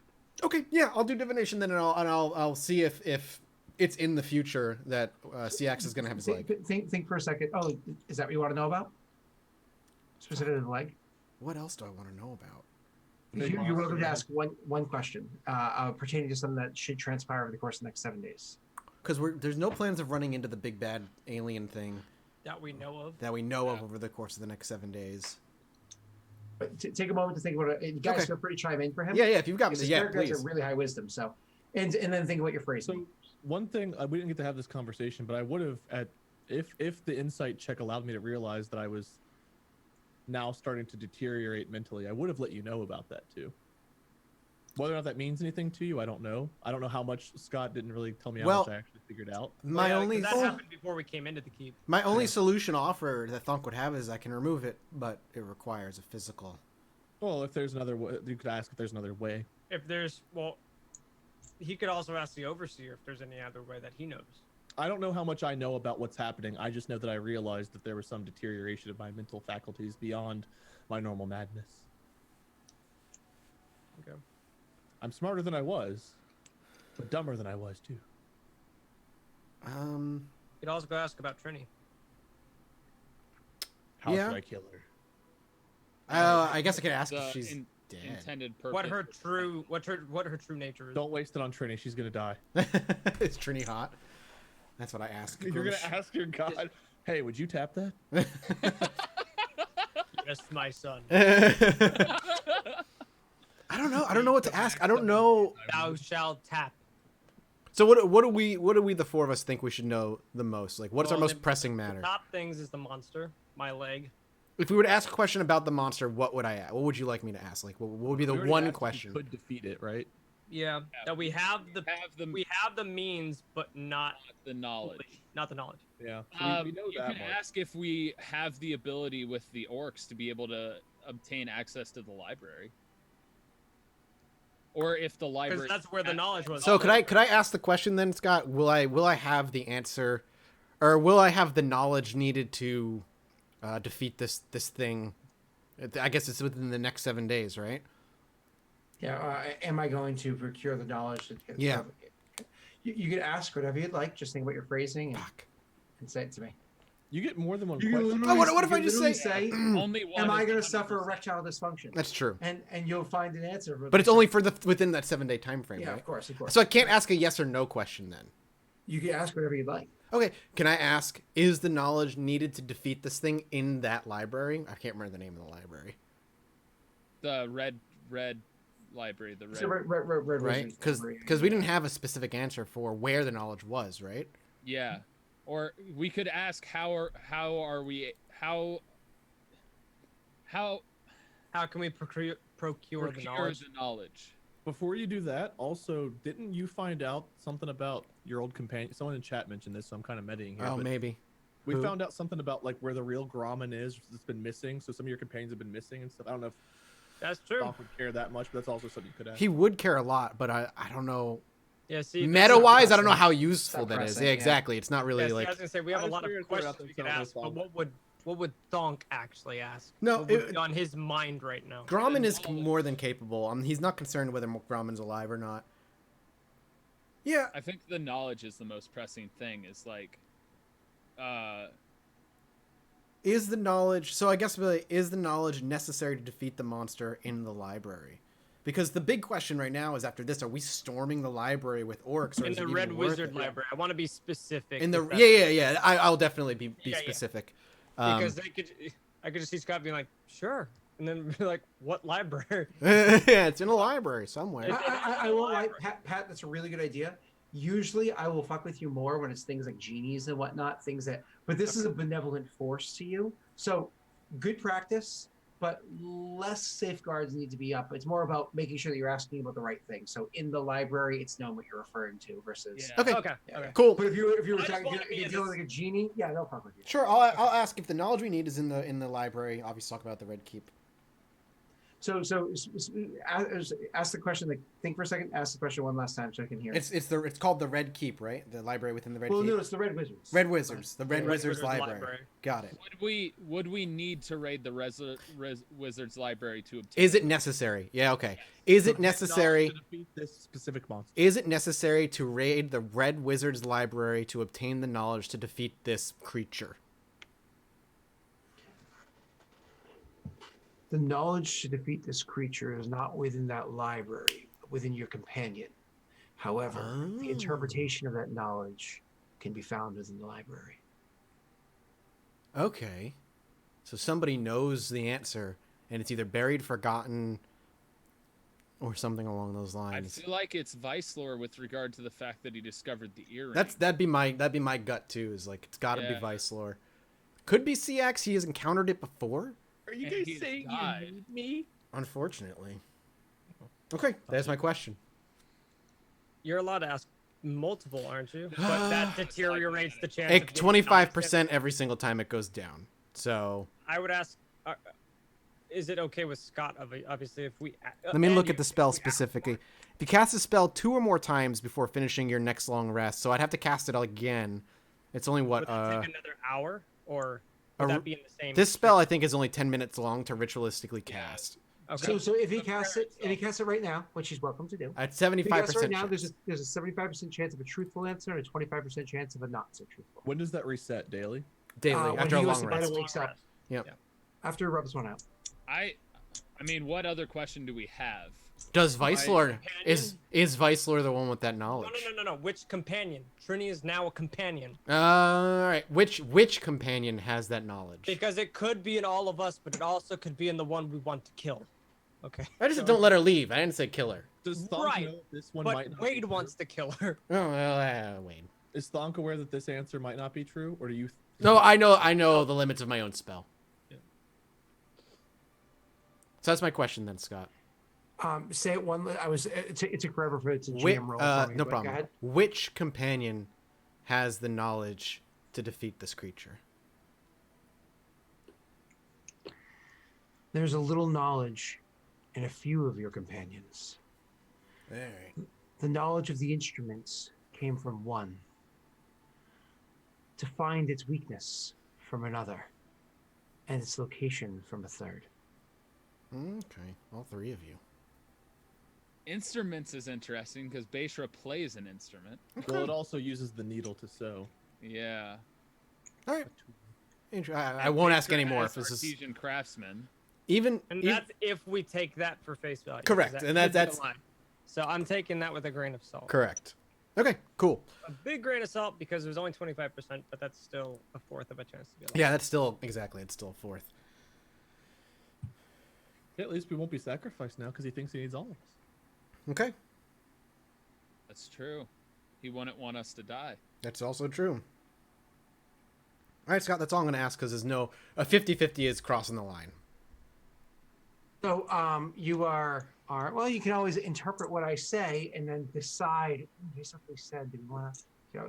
It's you take the knowledge. You don't just have to take it at even that right there. Who Ooh, knows? hold Who on, knows? hold on. In a 50-50 chance, there's an interesting conundrum here. Who's more handsome? No. Mike, listen to me. You can ask if his last answer was truthful or a lie. That would just confuse me more. Because no, listen. Okay. If he lied, to be truthful, he'd have to say he lied. Okay, but couldn't he lie and say he waits? Oh, it's one of those that door riddle. Yeah. All right. Is Thonk smart enough to think that up on his own? Thunk's wise. And I've got 8 Thunk is people. wise. Thonk's incredibly wise. Does that count? Yeah, why not? All right, let's do it. I was allowing them to chime in. That's for things no, like yeah, that's All right. genius. So So if you roll and it's meant to be truthful, and you say it was the last thing a true or a lie, it can answer true or lie depending on what's true. And if it's a lie, true or lie. Okay, well, you interpret it how you'd like. Let me roll my 50-50. I mean, he can lie no matter what, right? That last one, you don't know. We'll figure it out. You take your answer and you interpret it as you like. Sure. That's a good point. Would Thonk question his god? Am I talking directly to Grimsh though? Or I'm talking So to you a don't rep. speak directly to Gersh, Exactly. You speak to an arbiter. Listen, Okay. they're cheap, hourly paid. It's with a god or god servant. Yeah, it's not him. If So it was you're not him, talking directly to. no. Okay. If it was him, it would be a much more impactful experience. I have a feeling. Yeah, Jeebus isn't coming down and giving you a shoulder rub. It's Right. gonna be Like a some. Is there any way that you can actually speak to? I apologize. I Yes, don't know. there are Absolutely. definitely ways. Yeah. None of them are easy. You haven't spoken to him this campaign. But it's important. To I don't know even think I this. spoke to him last Let's say one. Grumsh literally appeared in the campaign before your character right now. Technically speaking, that's not even the god. That's an avatar of the god. It's like Jesus. It's like Jesus in Catholics. Like he's the God, but really he's not. He's like the avatar of the God, but he is. Holy Trinity, he is God. Three things are one thing. That's Well, how math works. All right. Anyway, point is, but the I don't know if the Siaks would know, but But if you go to his home plane, that's so you can actually encounter the true divine essence. But is there? Would they know that the leader of Dark Arrow might be in like a weird avatar of him or not? Well, that's chosen. It's different. Okay. But See, there's a billion different things. Okay, Yeah. gotcha. okay. different Yeah, tiers. ask a 5th question. Okay, moving on. So you're gonna ask, was your previous question a truth or a Yeah, lie? basically, yeah. Okay. So it's gonna respond back. Whatever this does, it's gonna respond back saying the previous answer was a lie. Okay, so whatever that means to you, my brain can't piece it together. Wait, though, if you ask 5 questions, is the 5th one guaranteed to be a lie? Let me look at divination real quick. Not if the DM wants to tell the truth to continue screwing with you. No, it's a cumulative 25% chance for each casting. So I don't know what that means. That you get a random reading. Okay, Doesn't say there that you you go. get a true or a lie. There's it for chat in case they want it as well. Yep. Oh, thank you, Mike. So you could just go into the negatives. Technically, you could just keep asking. It's just you get a random reading, which means he could say things like, will the sun actually rise tomorrow on the eastern horizon? And it can say, chicken tastes delicious when you mix it with, Kung Pao sauce. Okay. You're like, the fuck? Interpret I it got as I somebody will. else's prayers answered. Oh. So there's only a few, customer service reps at any given time. They're trying to juggle calls. Mail is the first one, then it's just like regular mail where it's like, oh, that's my neighbor's answer. You ask the question, you just hear the phone pick up a quick answer, and then just hangs up on you immediately after. So I have one last question, and this one's mainly for Scott. That whole reading that you gave us for our second question, the one that was 25% chance of a lie, was that entire thing could have been a lie or certain aspects of it? And you don't have to answer that, I guess. Yep, correct. It's a good question. It's a good question, Pat. I'm just trying to think. Magic and gods are all different depending on which one you're dealing with and who you're talking to and their So any alignment. part of that could have been a lie? Well, none of us know anything right now. Right. I'm waiting for Thonk to tell us again. I'm honestly just curious if Michael has figured out the riddle of what. I have not at all. I don't even know what the fuck you said. Because it's a 50-50 shot whether he tells a lie or tells the truth. He answers that question as I don't know. F it. Yeah, because he answers that question whether if he would be lying in that question, or he would be telling the truth. So in order to figure that out, you have to list out all the possibilities. If the second question was a lie and he was lying about the second question, he would be forced to have to say it was true. But if he was lying about the first question and had to lie on this question, he'd have to also answer possibly that it was true. There's a lot of conundrums there, because if he's lying... All right, chat. Your homework is get Let's all get back the to the session. Tyler's talking about. when we get back next week. So Mike, you Okay, yeah. you're there and you're doing your prayer, and you know it's about an hour. That's what you're supposed to pray for. That's what you did last time. That's just the ritual that goes here. And it's something your character is keeping track in his mind. But at some point in time in your mind, you're like, this is going to be finishing up soon.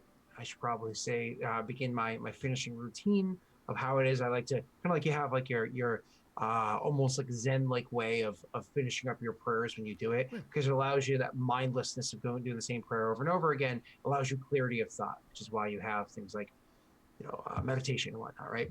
So when your character starts going through that, because you know the prayer is almost done, you're coming to a close. You feel the entire time that he is leaning against a wall. His breath is... Oh, God. But he paces around here and there and mumbles to himself and says incantations from time to time and does his own magics while he's in here, but you ignore it. While you're doing that closing of your prayer, all of a sudden, roll me a Constitution save. Constitution? That's not good. Yeah. Oh, 6. That 14 was... Yeah, it wobbled. So while you're finishing up your prayer, and you've got maybe a minute or two left of what it is that you got to do before finally you can engage in conversation with him, he's pacing around back and forth. And then he comes nearby, not immediately behind you, but close to, and starts praying and incanting. The character probably hears it in the back of his mind, but doesn't think anything about it because he's done it so many times over the course of the past almost hour. And then he finishes his incantation as he comes stepping up behind you and places a hand on the back, like on one of your shoulders from standing behind, and casts on you harm. That's real bad. Oh, no. I don't even have harm. That's it? I'm still up, baby! That's awful damage! Jesus. That's awful damage. That's terrible! Hold on, what level spell Mike's did still he just alive. cast? Thonk is alive. I'm still up, man. 37, 6, 5, 4, 34, 14. Okay, I'm alive. So 14 health is what you have, but more importantly, 14 health is your max health right now. Is that what harm does? Oh, yeah. Yeah. So 14 health for the next hour is your max health. You cannot go For the above next 14. hour. Oof. Yeah, you cannot go above that. So all of a sudden you're sitting there and you feel the hands come upon you, and much like you've done to many people beforehand with necrotic damage, he starts to suck your soul, your life essence from your actual body. He starts to thunk bonk you from behind. Asshole. And My turn. Look, it's literally one of those things where the amount of pain is extreme. I felt so crappy. The amount of pain Thank is God. so extreme. That could have it taken actually me sends out. It actually sends you reeling down, from where you're on your knees in your prayer. It sends you down, having to use like a hand to steady yourself. Mike, do me a favor really quickly. Ready for this? Maybe. Roll me initiative. Oh, God. Oh God! All right, here we go. I'm going down now. Yeah. That's amazing. Thunk, cool. Oh. Thunk, champion. Thonk's dead. Well, he's not. What? I don't see anything. I can't. You're screaming, but I see nothing.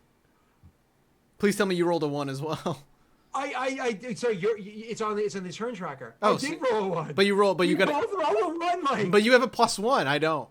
Yeah, well, yeah, I do. But Mike, why is your Oh, you didn't click your token. Oh, that's what it. Yeah.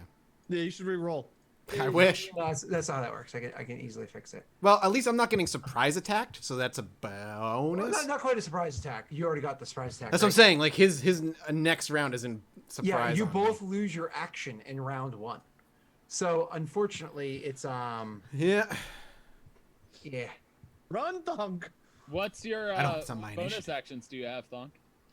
Well, it's not my turn, so I don't have any bonus actions. So it's not. I can't do a bonus action right now. This man just runs and dances behind you. Wait till next turn. And there's no way we would know outside the door, so Mm-hmm. I just need I one can't hit. believe the initiatives are 2 and a 1. Thing is, he's old, which is great for me because it means his physical stats are real low. It's just his mental ones are real high. Correct. But I'm sorry, go ahead. I have so That many was it. questions on just everything that's happening. Does the guy thinks Thonk's there to kill him. no, right. But you have your hammer, right? Yeah, it's I with me. imagine it's just like hanging off your belt loop, right? Well, it's too heavy, but yeah, it's probably like right next to me. Right. So like, wouldn't all the ogres feel the energy coming off of that, or is it only when they touch it? They might. Or is it unknown? It's consistently played out that as you touch it. But there was the ability where I was able to go poof and But suggestion. You did not do that. as No, of no, right now. no, not as of right now. No. Okay. So I'm just so confused. Sorry. no, you're perfectly fine. It was just a question that I had because I didn't know. You're walking around with what Syax knows as a very powerful dark evil hammer. Correct. When I touched it, I felt something and I didn't like it and I immediately let go. Yep. He hasn't touched I it don't yet. think Bashra felt it because he didn't have any arcana to know what he touched. Well, no, I didn't feel it because I touched it when Thonk was still dead. Mm. All right, No, Scott. Is he yeah, doing yeah, something? before the thing had kind of like woken back up or Yeah. Right. whatever you want to say, right? So, anyways, it's his turn. So, unfortunately, There we go. even though it's his turn, you both don't have your action this round because of our house rule, right? You lose Sure. your action for 91, which is hilarious. I mean, is it all actions, or can I do something so, quick? so you imagine you lose your action. You still have your bonus action. Okay. So, it's one of those things where my apologies. He's so feeble that probably casting a spell took so much strength for him, so much that he's like catching his breath before he can do anything else afterwards because he's so venerable. But your character had so much of your essence actually taken from you that you also don't quite have all of your abilities on you either.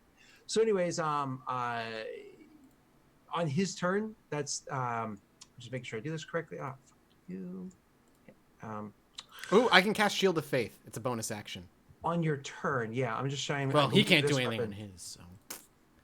Yes, it is. Okay, cool. So he actually casts on his turn. So he's like, but sees that it doesn't bring you quite as weak as he had hoped. As a bonus action, he casts Spiritual Weapon, which summons a weapon immediately before you, and the weapon is then going to take an attack at you. So, That's unfortunate. what's your AC? 16. One attack against Thunk. You are prone because the way that he had smashed you while you were down there. So his advantage on the attack roll. His chance to hit is going to be so I'm just looking for my modifier plus. There it is. Is Thonk prone? Because I thought he was kneeling. Yeah, kneeling, which Counts, is like- can be Yeah, considered as since the prone. energy sucked him down, he's kind of like balancing himself, trying to get back up. Yeah, I was just curious. Yeah, kneeling can be considered as prone. Depends on the scenario, really. And then at higher levels, you third level, 2 slots. He's waiting for a revive from one of us. He's down. We can't do anything for him. Okay, so it's 2d8. So number of dice 2d8, and then I add. Sorry, I almost never use spiritual weapon. I'm so sorry about this. Yeah, plus modifier.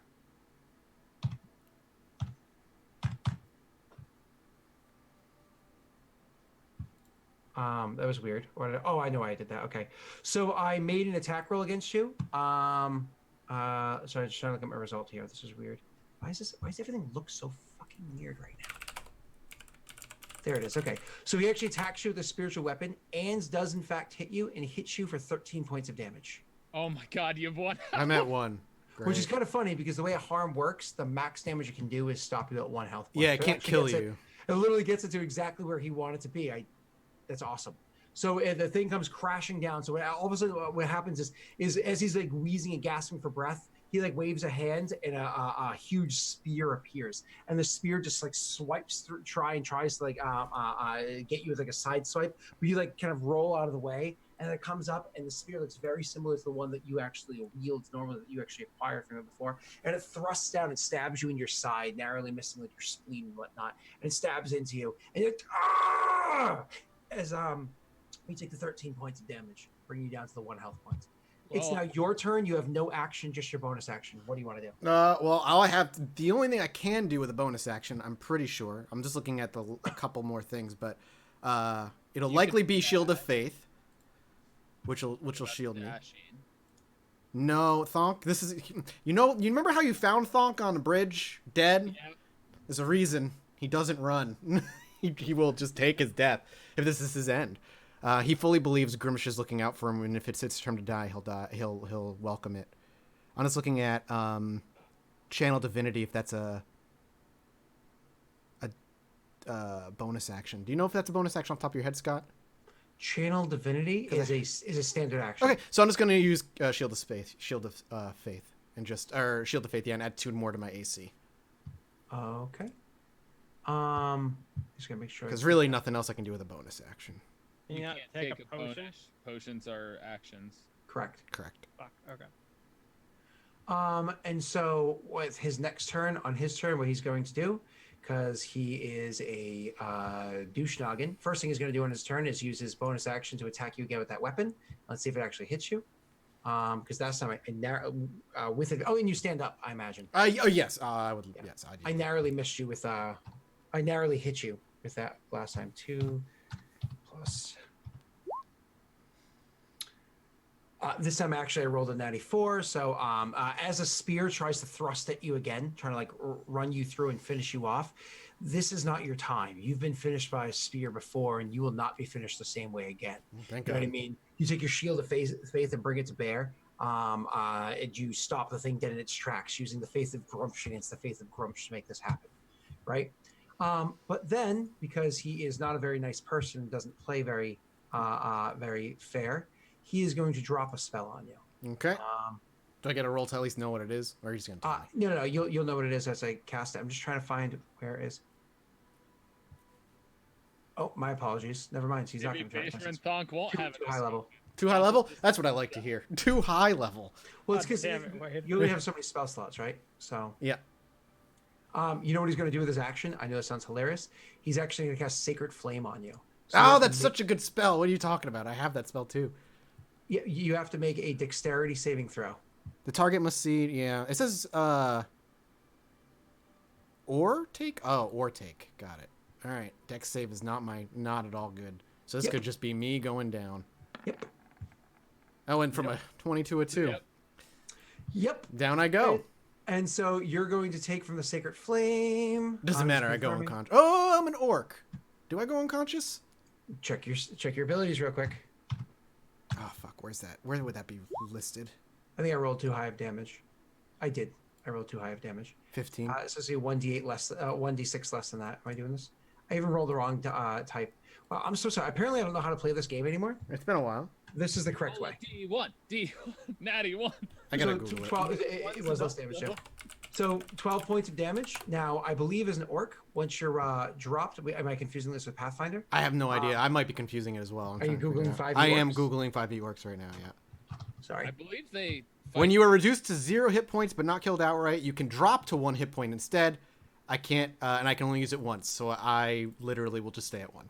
Do that. Perfect. So it's thrust at you. The spear doesn't work. It drops a Sacred Flame on you. It does work. But, the fire of Grumsh is not enough to take you out. You have the faith of Grumsh on you. I'm as just well. gonna. It's I now have your one turn. shot. I will immediately try to inflict wounds on him. He goes down. His spell goes down. Okay. What's the highest level you can do? And make your attack 4th. roll. It's gonna be at 4th, and 4th is high as I'm gonna give him. Just need to like bitch slap him and he'll die. I mean, That's just- oops. That's not what I meant. Slap to do. him with that hammer right in the dick. Inflict Ooh, you can't do wounds. that. No, that's not what I meant to do too. So wisdom saving throw for me, right? Yeah, but where's the thing where it chooses? I'm like trying to click where it chooses what level I want to use it at. On the spell side, we as had opposed issues to on with the this last character time. sheet Like, side. On the spell do side. Fireball that. I clicked it and it just gave me the description. Then it just needs to be modified what it is over there. So you just need to change how it goes. But I thought it did. Maybe I'm just You want me to dumb. modify it for you right now? This is super entertaining for everybody involved. You could just Um, roll the d10s for each level.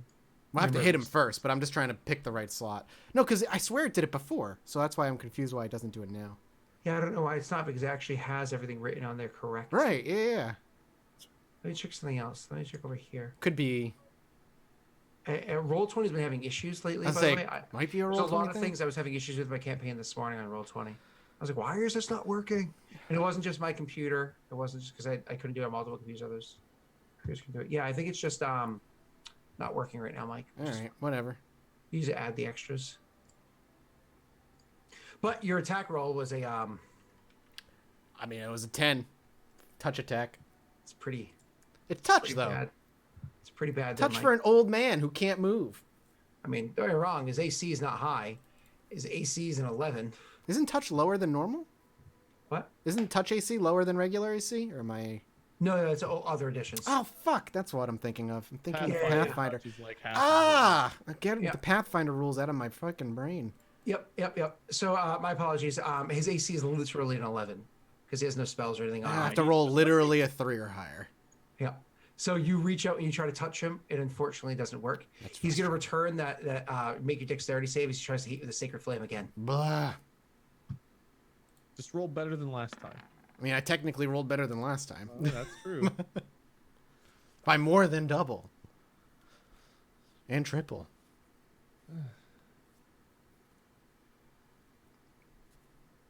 Scott died. Yeah. Did you roll? Oh, I'm sorry. I didn't. It didn't ping in my. So I was Oh, okay. It just didn't ping in my ear.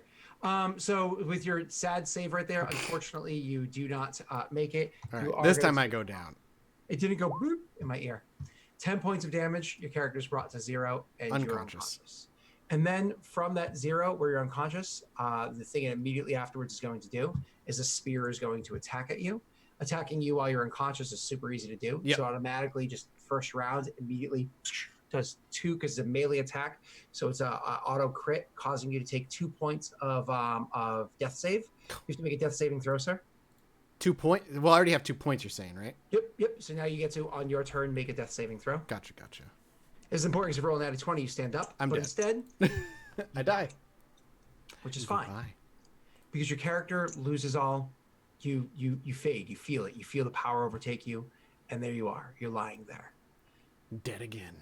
Your character, if this was your first time dying, this would be a different experience. But you've been there before and been gone for a while and have come back to one degree or another. Not quite dead, but not quite alive for a long time. So you're familiar with this almost out of body experience. You can literally feel your soul starting to raise off of your body. But instead of leaving entirely, something happens. You can, all of a sudden, you don't know if it's like a minute later, it's a year later, or if it's a second later. You don't know. But all of a sudden, you find yourself, your minds, pulled back to the material realm. And you can perceive the world around you. You don't have much of your personality. You can't just speak when you wish. You don't have the capacity to do that. But you can perceive there he is before you. He is holding you there with a spell clenched in his Oh, hand. what an he wants fucking answers. With a spell Just ask, dude. with a spell clenched in his hand. You're actually welcome to make an Arcana check, sorry, a religion check to see what it is that he's doing, even if you might probably have already figured it out. You actually realized that he had cast Speak with Dead over your corpse, which is lying there beneath your spirits hanging in the skies. Dick. And so he looks at you and says, "Why did you come?" Are you familiar with the way Speak with Dead works? I have to answer. Yes and no. So what it is until the spell ends, you can ask the corpse up to 5 questions. The corpse knows only what it knew in life, including languages it knew. Answers are usually brief, cryptic, or repetitive. The corpse is under no compulsion to offer truthful answers if you are hostile to it or if it recognizes you as an enemy. That's up to you. That's your opinion. Your opinion, dude. The spell doesn't return the creature's soul to its body, only animating its spirit, which is what it's doing. Kind of caught your soul in midair. The corpse can't learn new information, doesn't comprehend anything that has happened since it died, and can't speculate about future events. So, why have you come? Aid. It's a very short answer. Thonk. Yeah, of course. To provide aid or to receive it? Technically both. Both. What are your aspirations? Grimish's will. What are your mortal aspirations? Grimish's will.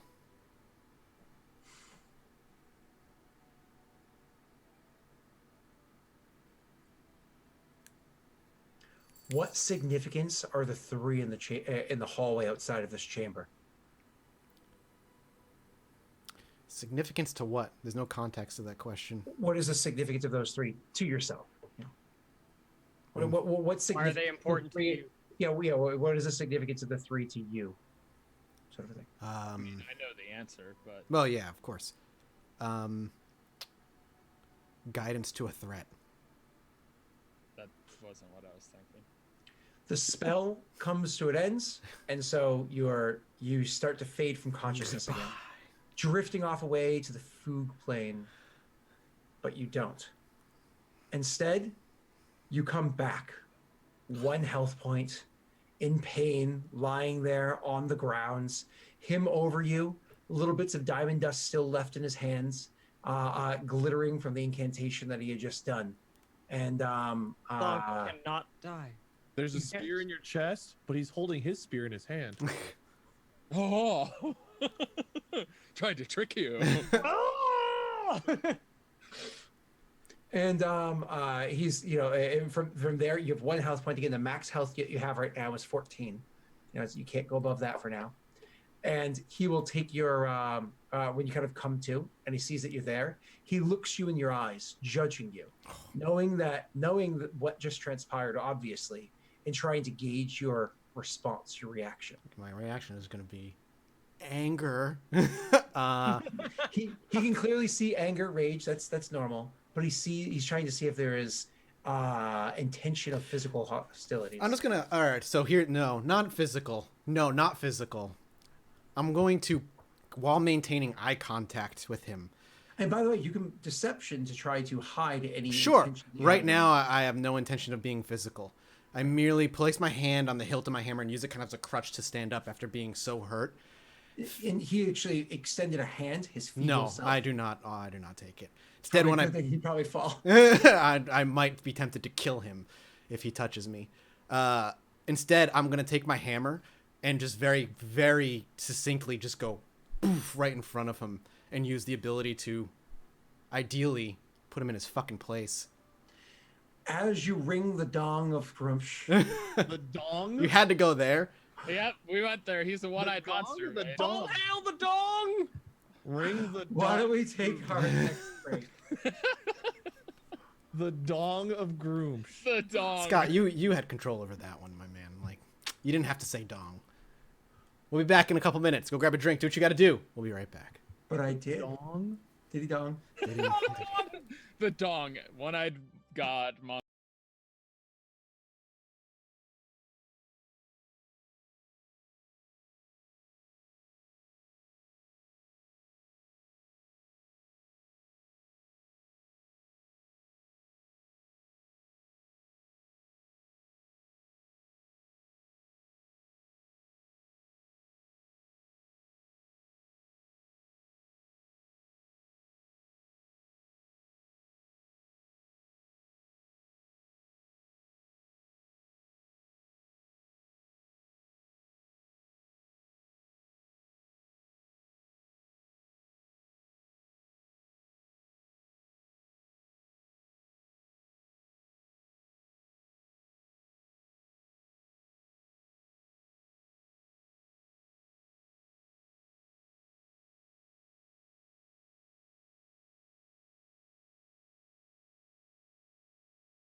Hello, welcome back, everybody. Thunk got smashed. He did. He got That sneak orc's a attacked. bitch. He attacked you while okay. you were praying. Yeah, there's a He lot took the about what dawn of he did. justice. There's a lot about what he did that does not sit right at all. No, you should kill him. I Is it- am what'd you not call it, saying the I don't dawn of want to. justice? The Yeah, That dawn? was the I dong. rang Grimish's dong. Yeah. He played with his dong. Ding dong.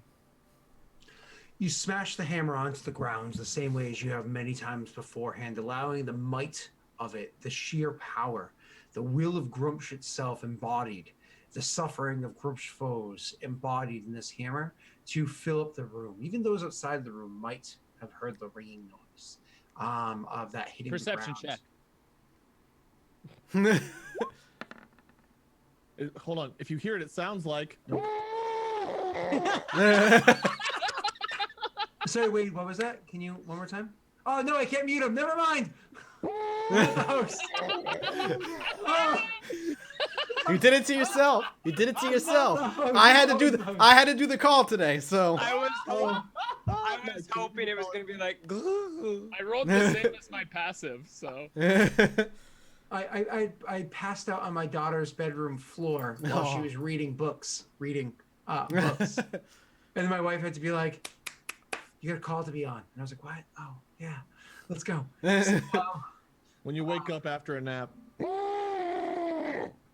It's it was like a true. 15-minute nap too, so it wasn't even like one that makes you happy. No, it's like just misery. Yeah, that's a death nap. You saw what I looked like when I first came downstairs. I was like, You get the hot flashes, and it's never good. "Oh, that's just because I saw Tyler." Oh, no. So you Don't be jealous, Wade. You still have me. so Thanks, man. when you do that and you have the ringing noise and all the power washes over him, you can see that the power hits him, but it doesn't have the same effect as it had on all the other orcs before. He doesn't seem, while he recognizes that it's there, he doesn't seem to just fall to his knees, lapping up, the opportunity to impress you or to garner faith or anything like that. I think if he fell to his knees, he would die. He just acknowledges the fact that it happened. Like you could just see, like it affects him. You can see it in his eyes. And when that moment passes, where you had done that and you expected like a bit more to transpire from doing this, he's like, "Do you think that this is the only artifact of Grumsh that I have come across?" No, but I wouldn't expect one of his worshippers to sneak around in the shadows like a petty thief. There are no shadows being snuck in. You wait until a man is at the end of his worship to attack him. A fellow orc, branded like yourself. Branded by me. Good to see an old man's memory hasn't faltered. There is a hierarchy. There is a structure. Every soldier has its orders. You are meant to be in your place, serving the will of Grumsh. Under my command. Do I sense fear or like any wavering in the way he's like trying to clearly Roll an assert himself? insight- Roll an insight check. 25. There's definitely not fear of you, but definitely hard concern of an opportunity that might be that you're kind of like starting to put two and two together, especially with as these schmucks did a little bit ago, remembering what happened in Thonk Keep and how it is that they took over there, knowing the culture of orcs in general, so on and so forth. It's kind of like all coming together right now. You know so much as everything that they do and whatnot out of game, except that there is a gathering of orcs outside of the room. I'll take a very aggressive step forward as I lift the hammer off the ground. And I'll very kind of like leer down at him, watching him breathe heavily. You're afraid, old man. I do not fear you. What I fear is failure. You were given a purpose. I gave you that purpose. And as the good tool of Grumsh as you are, in your service to Grumsh, you have succeeded. You have pushed forward the agenda quite well. And who will push forward when your frail body gives out? You are afraid Perhaps. of death, not me. Death will come. It comes to all. It came to you moments ago. But yet, there's nothing to be afraid of. Because you will either continue to serve Grumsh in this life, or another one after death. Here you are, serving Grumsh in your way and me in mine. I do not fear you. What I fear is the foolishness of an upstart that thinks that they can do better, not realizing their place, and having all the pieces that I put into motion come tumbling down in their hubris. And you've yet to see me in many years, and you immediately think that my course of action is to come here and topple your kingdom of cards. These aren't cards. Every one of these stones was laid by the strength of orcs, mortared with the flesh of our enemies. And reinforced with leadership. Leadership that I have put forward. And who takes your place when you die? The one that has the will and the power to take it. However, Grumsh has already shown his favor between the two of us, at least in this passing. It is my position and not yours. Grumsh is not a sneak in the shadows kind of god, though. He's not a sneak in the shadows god, but there is an opportunity. Like, you know, it's usually a calling out thing, but he's an old man clinging on to his power. He's interpreting the will of the god in his way. Yeah. Is it wrong? That's is a Protestant wrong to a Catholic? You know, like it's. Ha! I get that reference. Huh. Wow. Good job, Wade. Thank you. See, I wasn't here to like start anything, You weren't. but he started something. Mm-hmm. You also And have one hit point. And yeah, but that And a max of 14. again, just his flaw is like doesn't matter. Does that end since you died? No. Oh, that sucks. So since there's like as you, I imagine you're seething and looking at him because I'm just thinking. Thong plays rage close to the chest. Yeah. He will say, your arrival here has been expected for a considerable amount of time. We hadn't heard from you for a considerable amount of time. It's because I died. The successes that have happened. He kind of talks over that because obviously your death doesn't really mean much. Clearly, Grumsh wants you about because not only did he succeed in killing you, but Grumsh also gave him the power to bring you back. If Grumsh wanted you dead, the spell wouldn't have worked. So clearly, Grumsh wants you here. So he says, in your absence, in the successes that were put forward, many of them under your name, some befitting, others you just got the credit. There are those that see me in my state. They see how feeble I've become in body, not realizing the strength lies in the words, in the mind. And so with your re-arrival, I knew that they would see this opportunity. The question was, did you see the opportunity?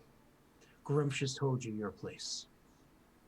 We can discuss your friends and whatever other problems you bring to my doorstep. And then we can discuss your place in furthering the goal. Honeyed words from a man paranoid about everybody who walks through his door. Not everybody. I'll take that as a Just- compliment. Oh, okay, fine. We'll leave it at that. Not everybody. I am still torn. But I don't know. Fine. I don't know if even if I succeed in killing him, if I would want to be ruling this place. I mean, it would be nice. Actually, that's not necessarily true. Because he's so frustrated with the leadership everywhere. Everybody's fucking hiding in the shadows. Everyone who runs the orcs is hiding in the shadows. Except for one who you hated. Who? Obold. No, I don't like him because he's playing politics. And that's not what I want him to be doing. So you just, I'm better than everybody. My way's the only No, way. Grumish's way is the only way. Take what's yours by force, not by politics. He took an entire dwarven. I would volunteer to rule everything. After the orcs lost everything, they got something back. It's not enough. Not even close to what they once ruled over. All right, we'll let the silence linger for a while. I clearly am debating inflicting wounds, but I let it go.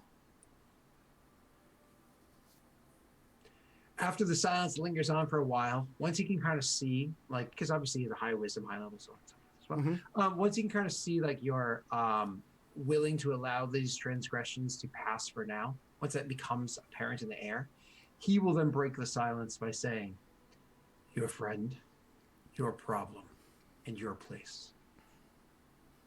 My friend needs his limb needs to be replaced. I was wondering if the magics that are able to do so lie in this keep. In this temple, rather. The power is here, but why does he deserve it? Why should Grumsh's power be wasted on a lesser creature? Grumsh led me back here, knowing full well my intent. The three of them, while they are equally as similar to my last crew, they are wildly different in other ways. Most importantly, they introduced me to a threat that poses a threat to not only humankind and elvenkind, but our kind. Something I've never seen before, and no one I've ever spoken to has any idea what its capabilities are beyond complete devouring of all life in front of it and attaining its abilities for what it's worth. As you speak of this thing, he can see that there is just some degree of primal fear that's inside of you. Not like, run away kind of fear, but, there is concern, legitimate concern about this thing.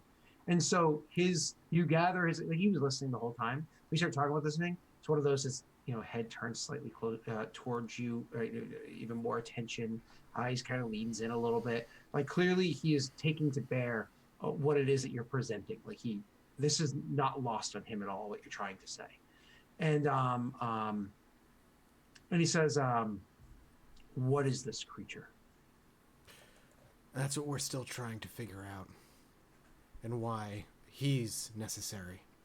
The answer lies locked in the minds of my companions, according to the knowledge is locked in the minds of those I travel with. I have contemplated and spoke with those above about it.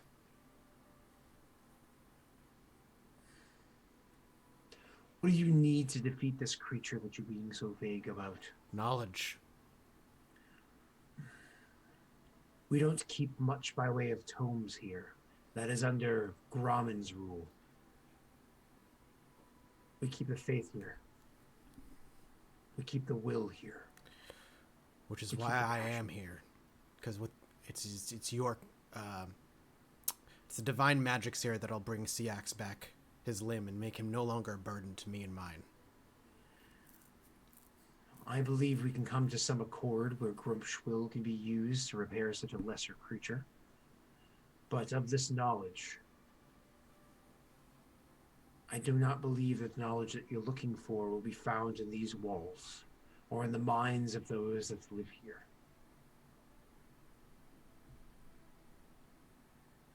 My ears are open. What do you need to procure this knowledge? He'll like stay stoic and silent for a minute. All I know is that the answer lies in the minds of my companions, and to interpret that knowledge, I'll need access to the Red Wizard's library. There is a rumor of something that took place in the south. You came through that area? Yes. Mike. Yeah, he just nods. Yep. Is the rumor true? Is he talking about just like the desolation of the villages? He'll just nod again then. What is the likelihood that we can establish another foothold? It's far from here. It's quite the travel. So if a foothold is established, we will not have the ability to transport goods, soldiers, to reinforce them. And the wizards will strike back. They're wicked creatures, but good at their craft. The village itself is weak. A holy man has taken charge, and he has some blessing from his god. It was You're Lathander, thinking of the West Coast. Oh, what are you talking about? The city town that that was we came devastated. through, that we met. The Red Key. You talking about specifically the Red Wizard City? Yes. Yeah. Oh yeah, okay. How weak was that place when we left? It was burning to the ground. The whole place?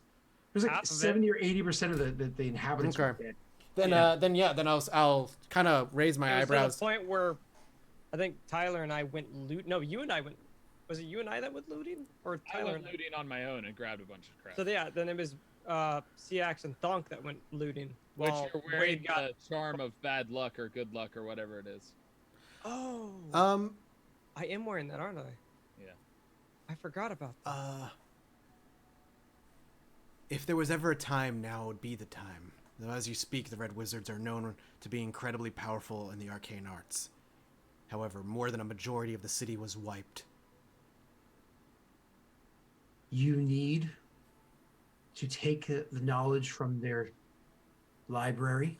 And I have 100 orcs from Thonk Keep that are willing to march on that city with me if you are able to provide more. You need the knowledge of that keep. I need to expand my lands. And those here need to see that their champion is the one that they've spoken of, true in value, for years as they've rolled on.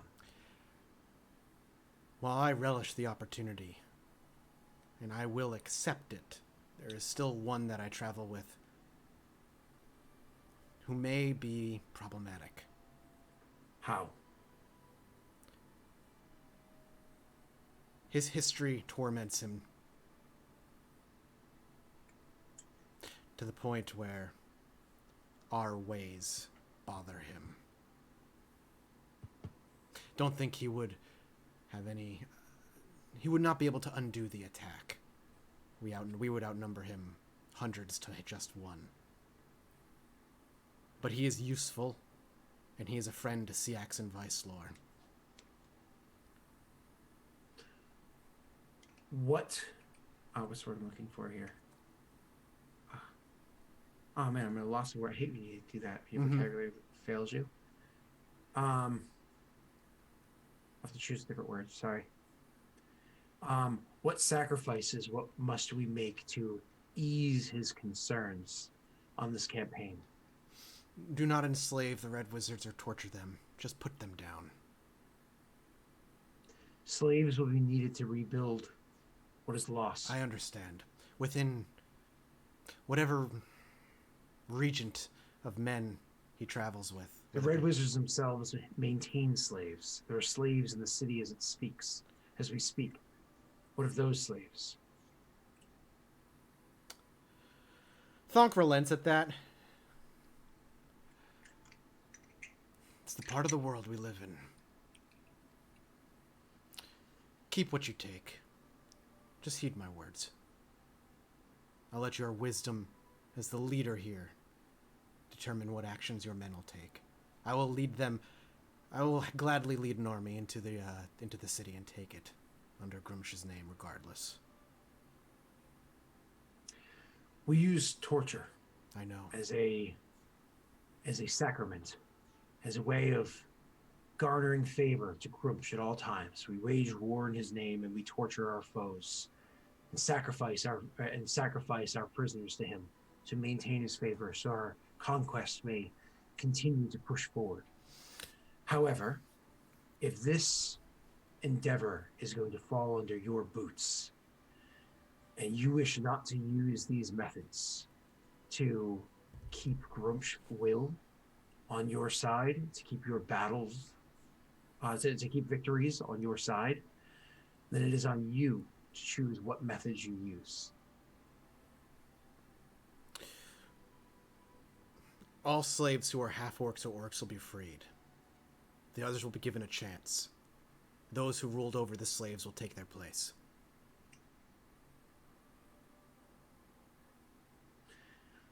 Whatever you deem necessary. I will worry about mopping up whatever mess is left behind when you move on to your next endeavor. Fine. Your companion, I've thought of it. We will repair his leg. He will have it back, but he will have it back by giving penitence. It is a process that he might not enjoy, but he'll walk back better than he was when he went in. Thonk just nods to that. That's fine. You'll have your keep by taking it from me. You have free reign of all the books that are in there and can keep whatever you'd like of the books that you find, if there is anything that you feel significant for your tasks moving forward. Whatever you don't need is going to be left under my domain, perhaps to be yours one day in the future. And then the third was your place, but it seems as though we've already sussed out where that would be.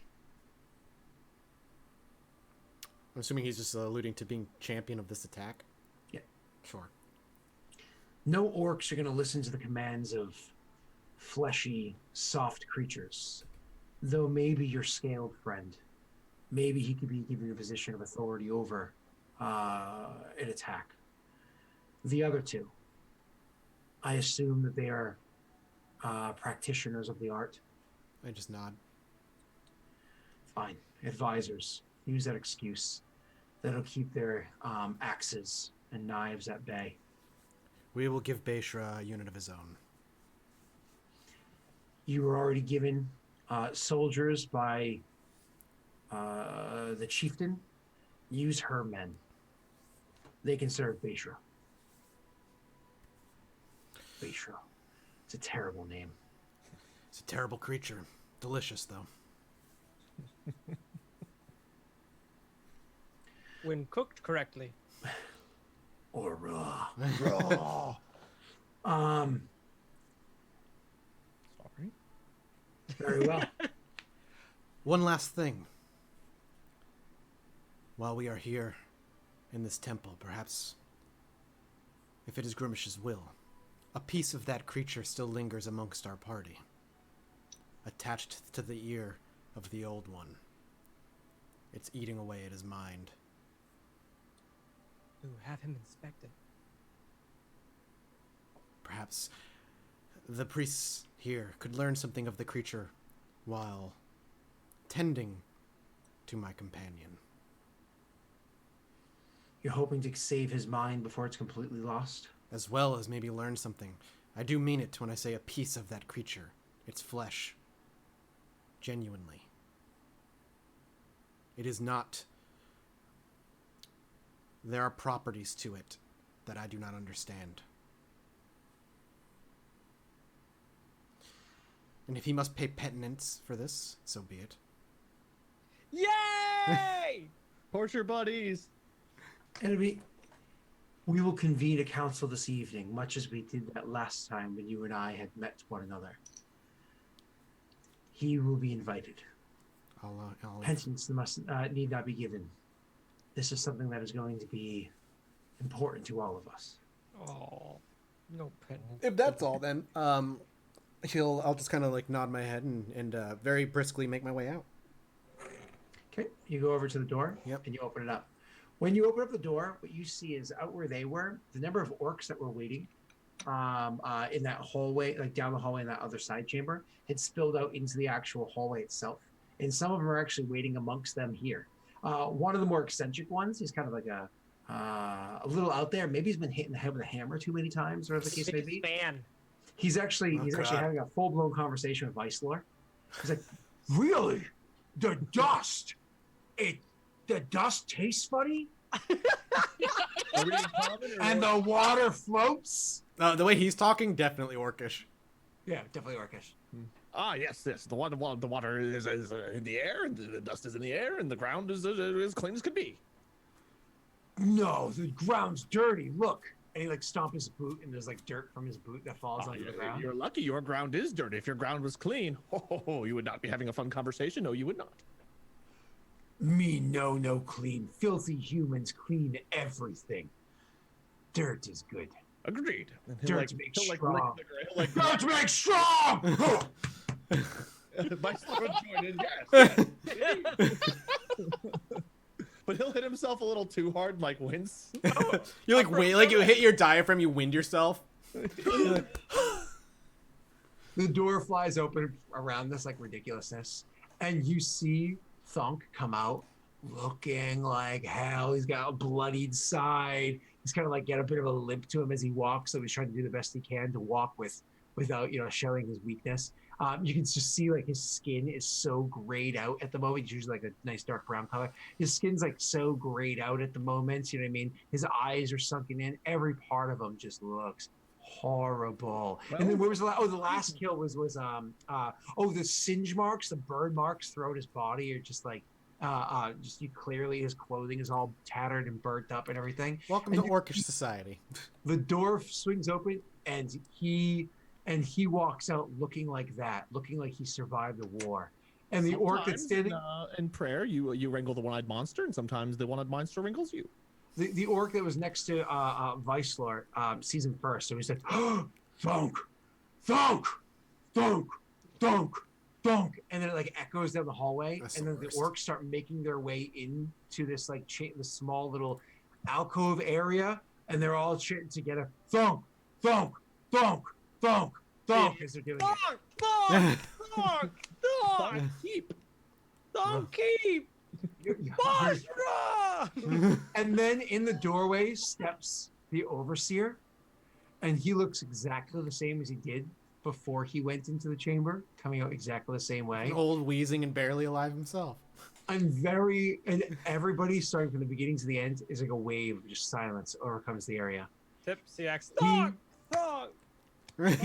He doesn't really stop to regard anyone except for Syax, who he says, follow me, and then just turns and walks past all of the orcs who part. How's Just he supposed to move out of the way? He's They're got like, one leg.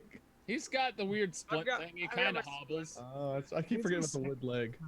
so they part as they were all just cheering that he had lost and Thog had taken over, and they're like, oh.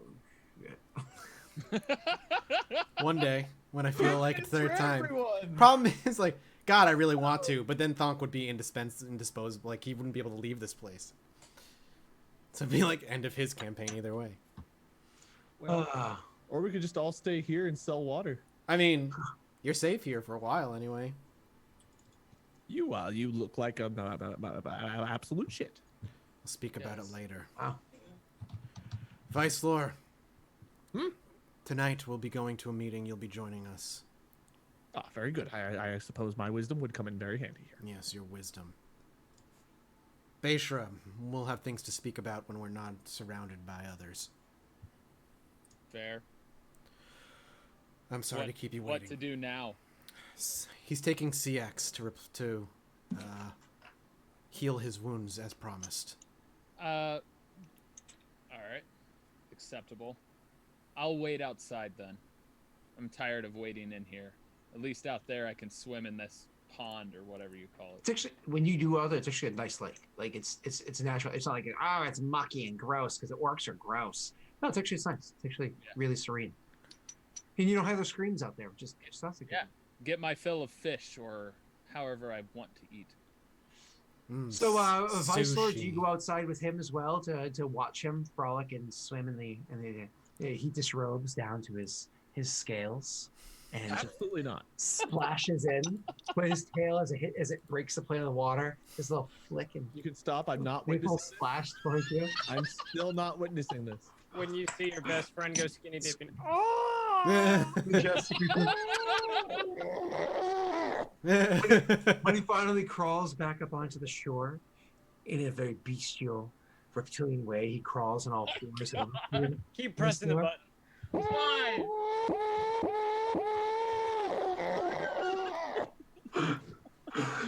Go ahead. I'm sorry. So, Vice Lord, what are you doing? Regretting life at the moment. He's still talking with that. Because orc. that never transpired, but Vice Lord had it play out in his mind, beginning to end. Fully vivid. He's like, Nightmares can occur during the day as well. oh. Oh, he's got nothing. I mean, nothing. I just realized that I just made some. That was just some serious furry, fanfic right there. So Is it really furry if it's a lizard? you're though? a lizard. Yep. Because if furries can identify as dragons. All right. So, anyways, you So moving on, you Viceroy is doing his thing. So what you are doing, Pat, you see, the spell Regenerate is a beautiful spell because it takes only a minute to cast. So the thing is, he has you brought down to a chamber where you are strapped to a table. Do I get the choice to be strapped, or can I say like? No choice. I don't- You can struggle though. That'll be fun to watch. Well, no, I was gonna say I can't persuade them to not strap me in. No. It's part of the ritual. You were brought down to the actual torture chambers themselves. The way the torture chambers down here work is it's a huge open room. You can see all four walls with many bars set between in every area. So it's like makes a whole bunch of different cells, but you can see through all of them. So like I said, all four walls just through the bars. You have to be brought into one such cell where many others around you are just being tortured horrifically. And Can I run a deception check to just keep hiding that, or is that still going on from earlier? Yeah, I imagine it's a lot worse scene. Yes, exactly. You're welcome to re-roll, please. Okay. Cool. So I'm actually fucking freaked out. Tom, did you come too? Huh? Did I go? Yeah, or no? If CX requested me to, but like unless CX is like come with me or anybody asks, then I wouldn't go on my own. Okay, so CX just goes and it kind of hobbles after this guy. So he leads you to the chamber where you're brought in and strapped down to the table. Once you're strapped down to the table, he goes over, the leader, the overseer of them, and he starts the ritual of prayer. And you're like watching him pulling out herbs and a prayer wheel and some special water and whatnot, and starts the ritual to cast the spell on you to allow your limb to regrow. While he's doing that, two other orcs, an orc and a half orc, are nearby, getting their tools ready. Their tools of their trade prepared.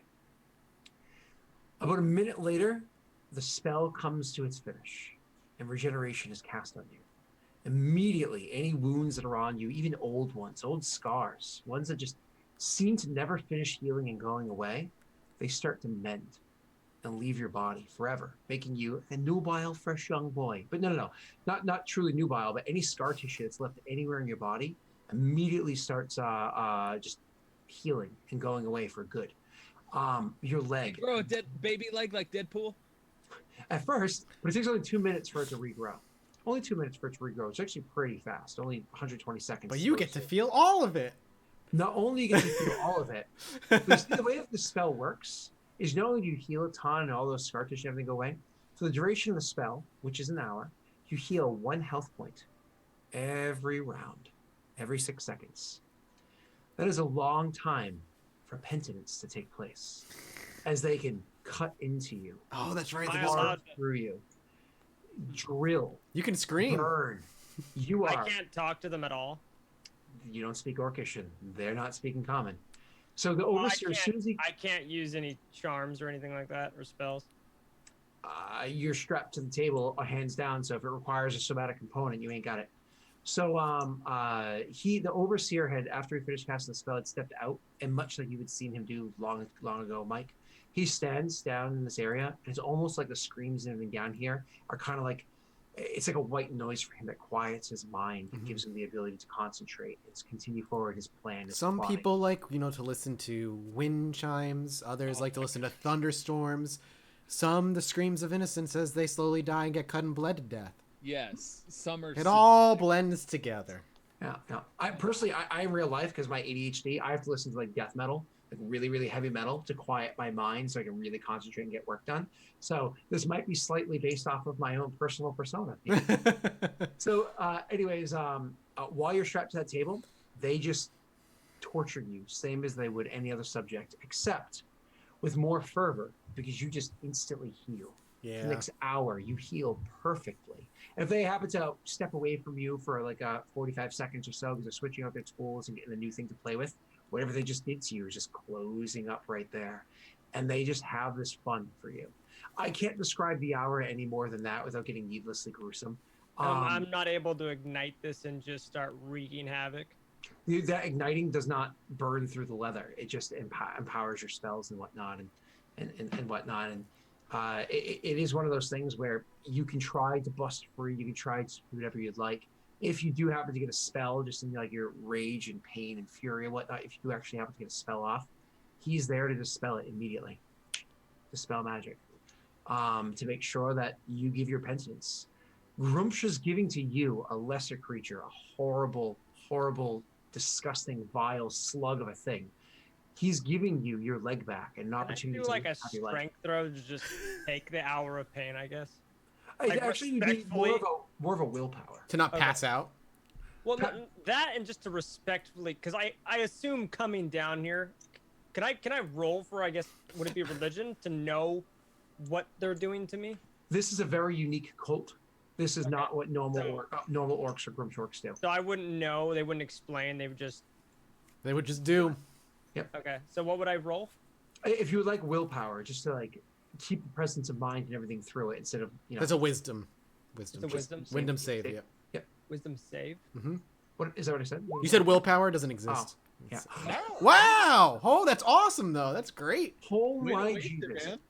No, No. for a lesser creature, that like to be able to like, take this and not give emotion.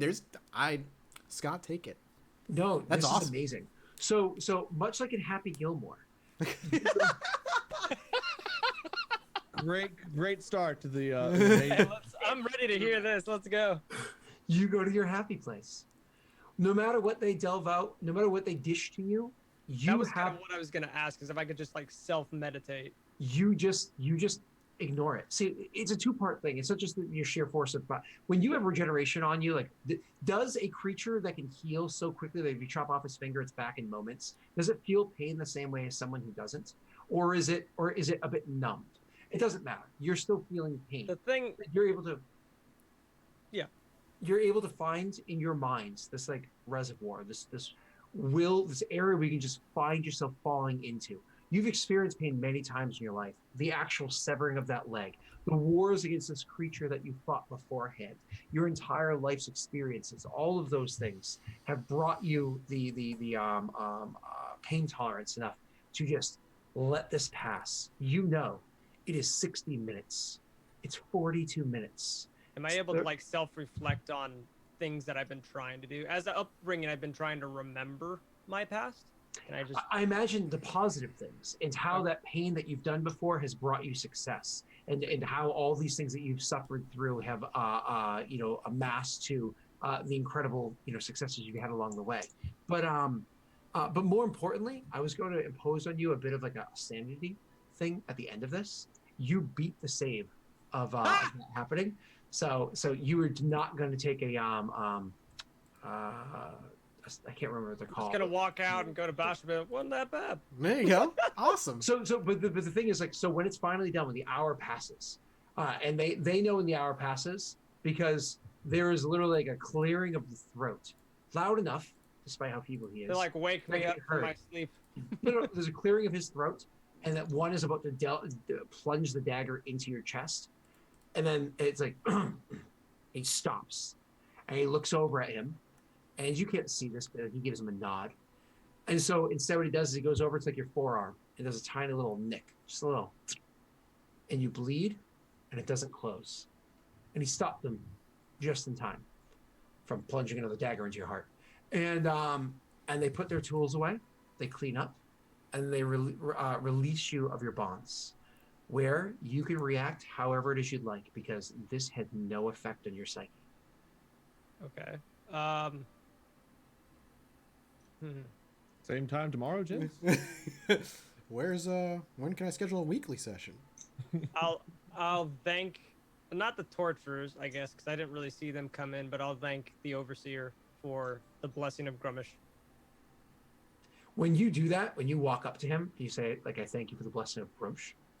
You genuinely catch him off guard. He got side road for that Is one. the thing like over their heart? Is that their sign that they do or whatever? Yeah, the Yeah, so I'll just kind of do that and kind of bow and say that, and then wait to be taken out or whatever. Or wait for him to reply.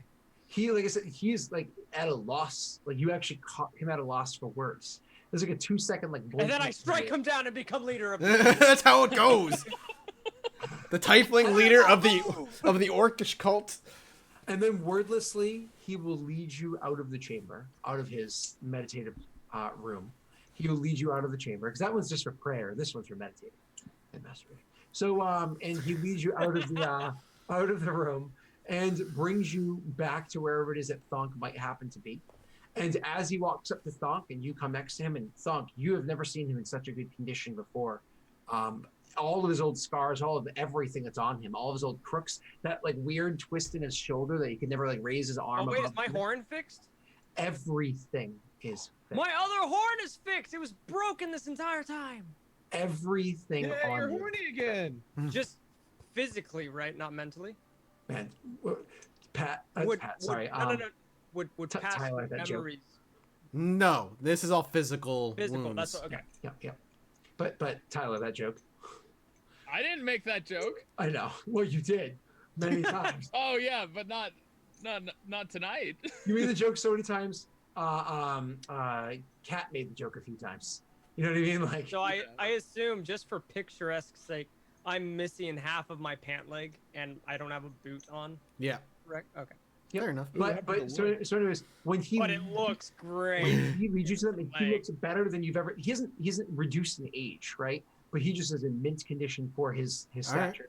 So when he stands before you, what's his face? The overseer. He says, in Orcish, "I like this one," and then walks away.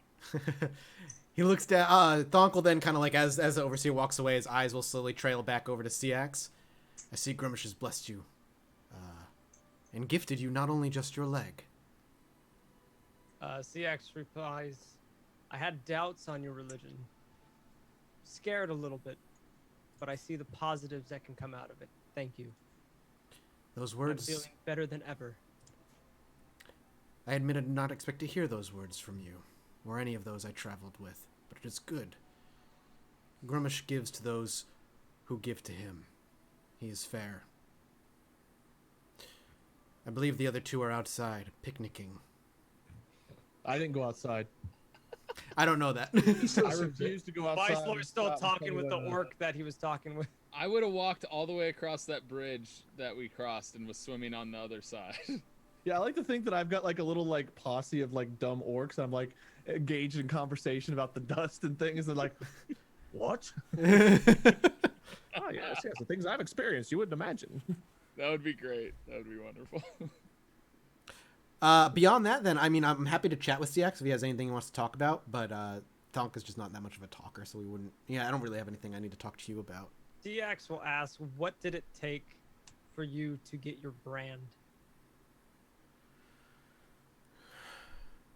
I've noticed a lot of the others here stare right at your chest. As you're all bloodied and everything, I'm still sure. It is not earned. You are chosen.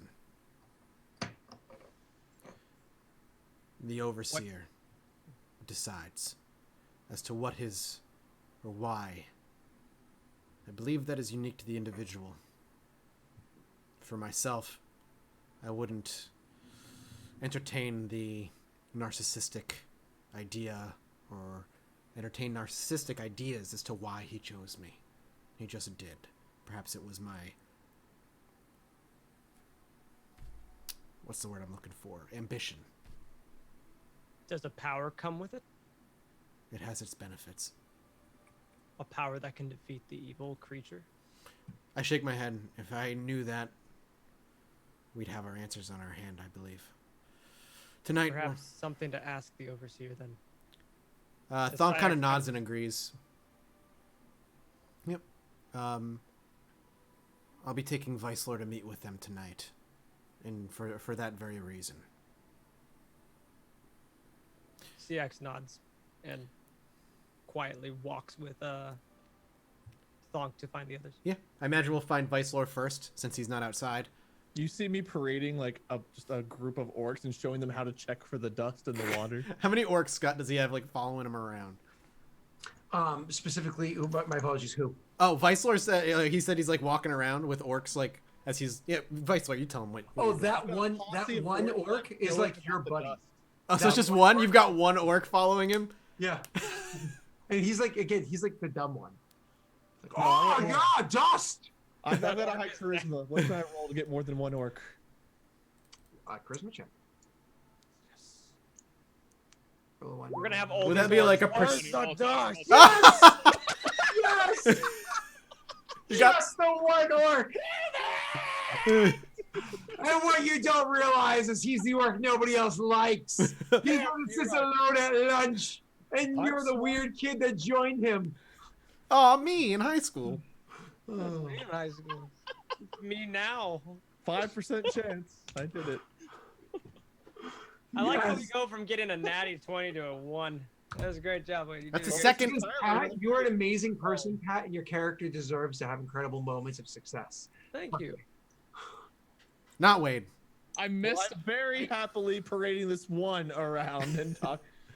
I missed all of that because I laughed and unplugged my headphones. So you see Okay, this wait. one orc- There's specifically because you rolled a critical failure. There's a request in chat. Could you roll me one more charisma check? I need to see something. Oh, damn it. Not a nat 20, but, But he doesn't leave you. But he doesn't. Oh, okay, so you're not halfway Arcane through. said, He just like "Please tell me wanders with a roll off. like that, the orc walks away from it. Yeah. No, he's actually licking You're the full of toenail, bullshit, too. old man. Walks away. He's like, all I do is lick finger. Tastes like dirt. Ah, good, very good. It should taste like dirt. That means that you're safe. You would taste other things. Wait! He takes your hand and extends one of your fingers. Then moves your hand and poke it into dirt. Totally It's allow like- it. He's like, off Very of your good. finger. I'll return the favor. I'll grab his hand and try to lick his. I hate this. This is getting really sexual. And they're both like, do you like that? It's different. And then Thonk and Siax walk in as they're touching each other or tasting each other's fingers. Let's go up to him. What's your name, Orc? And he's like, Trunny. No. Yes! Yes! It's official! It's official! Funny.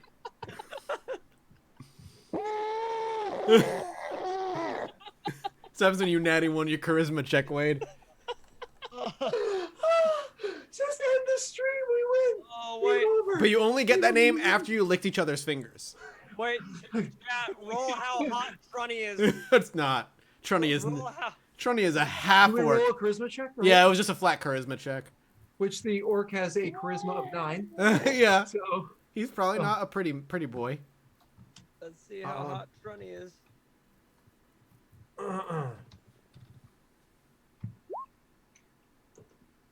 I'm not getting anything. 13? An average orc. Average. Slightly above average orc. Slightly. Ooh, Wade, you got a keeper and one back home in the keep. Oh. Keep. You remember? Everywhere Thonk's land expands, there's a Trinny, Trunny, Tranny somewhere around Wombat. You know what I meant. Fuck. I didn't mean it like that. I literally didn't mean it like that. You know, like, I was just changing the vowels! That's not what I meant. That's not what I meant. That's not what I banned from meant. Twitch. That's not That's what it. I It's all meant. over. Monka TOS. Jesus. Can you make the bleeping sound, Wade? Just the censor? Oh wow, that's funny. It actually auto-modded. When somebody wrote that, it auto-modded. Yeah, we can't, guys. Our chat's great. They're not gonna like do anything bad with that. That's funny. Please don't. That was an easy slip of.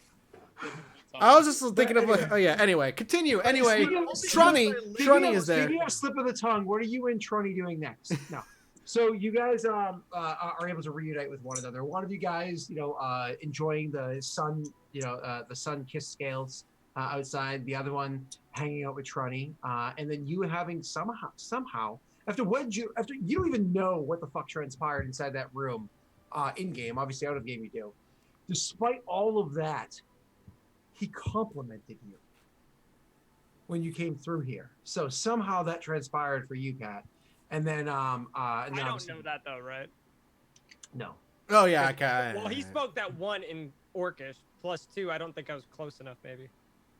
Even then, you like, unless you specifically ask, Thonk wouldn't have said anything. Okay. All right. So So we get Vicelor is the idea. yep. So you guys reunite, and tonight, who is it? We're taking Vicelor to get his Vicelor's gonna be ear. brought up to the roof, Okay. and will be brought there. So This is in that Mike, because of the fact that you are an emblazoned person, you're welcome to be part of the ritual. The others Sure. don't even fly to the roof. The short version is they're going to go up there. They're going to do a whole bunch of like divination castings and communes and some of the stuff that you're doing beforehand, but like also induced with like psychoactive drugs and whatnot to also awaken their God. minds a bit more to do the interpretation a bit better. Hey, shrooms are decriminalized in Colorado, so this is where Decriminalized? No, not Colorado. In Denver. Denver, Colorado, specifically. There you go. Yeah, So that's where the one- temple is. It's in Denver. It's one city. Ah, yes, the Temple of Groomsh in Denver, Colorado. You have all the cops waiting on the various city borders and on all the back roads. Got him. Bronco Stadium, Nuggets Arena, and Gromish Palace. There you go. Perfect. Broom Palace. Next to Thonk Keep. Does is it torturous for dear old Vice No. Lord? Okay, He that's actually good. literally sits incredibly bored in the middle of the circle of a bunch of orcs tripping balls and casting spells. And it's one of those things where it's like when you're the really sober person walking into the party at the end of the party. I don't get any drugs. No, and he has to kind of suffer through that. Molly. This Molly. is just Wade and this is just Vice Lord and Thonk, correct? Yeah, I think so. Yeah. And a bunch of other orcs. Right, but it's just you two from the group. I don't think you guys were allowed to come up for this part. Is his Vice Lord's new friend with him? No. No, because he's not one of the marked ones. So when everything's said and done, without going through all the RP and everything pertaining to it, they are able to discern everything that you've discerned beforehand, but they're also able to realize something else. They say, because you obviously were asking about trying to remove this thing beforehand, they're actually able to cast that spell and get an answer. They say, the artifact may be removed in death. Less removal of the artifact result in death. So he'll die if we remove it. That's fine. I'd Ow. revivify. Let's go. It's always prepped. Just die again, Wade. No, I'm serious. Die. So obviously you can, hearing this information, part of the thing, you would even inquire onto that. Yep. You would go a step further and say, the soul will be taken into the artifact, Oh, and there it will remain. So it's stuck on him indefinitely. Yep. Indefinitely. Is there a way to neuter the penalties then? My apologies. Neuter the penalties. Like, is there a way to keep it on him without? Yeah, that's right. So Probably- they're actually able to come up with a whole bunch of spells, castings, whatnot that they're willing to do. For years, obviously, you guys now have a purpose. So they're just doing this willy nilly for nobody. Right. So they're willing to do this like ritual where they're actually going to reduce the curse of the item on him, so it only hits him once every 7 days, once a week, as opposed to every day. Okay. Cool. That was And better it than still nothing. rotates, so each attribute's hit 1.3 times a month. Okay. I mean, that's way better than what the raw deal you were getting. Until a year goes by. Why? What Yeah, happens you're after a gonna year? die eventually. That's a lot of weeks. And I roll really shittily. Well, the idea is hopefully we kill this thing before we're on a timer. We're on a timer. So you come to that conclusion, all that fun stuff. While that's happening up there, and the overseer's not a part of this. Yeah. Down below, that same evening, the overseer is actually going to call to speak to Bishra. Fun. So when you speak with him, you're not welcome inside the sacred room, but you'll just be walking alongside him throughout the temple. And so kind of like when you meet with him, he'll be like, "I believe your name is Bishra." That is it. I have come to terms with your companion Thunk. We are going to provide aid in your endeavor to, and this isn't common, of course. Actually, he can speak to you in your native tongue if you'd like, because he can cast a spell that allows him to speak whatever language you want. So it's Common probably for me. okay. He says to aid in your endeavor of defeating this monster that has come into our realm. You need information from the library that is sealed and guarded. You're being provided with the means to crack that seal and to find the knowledge therein.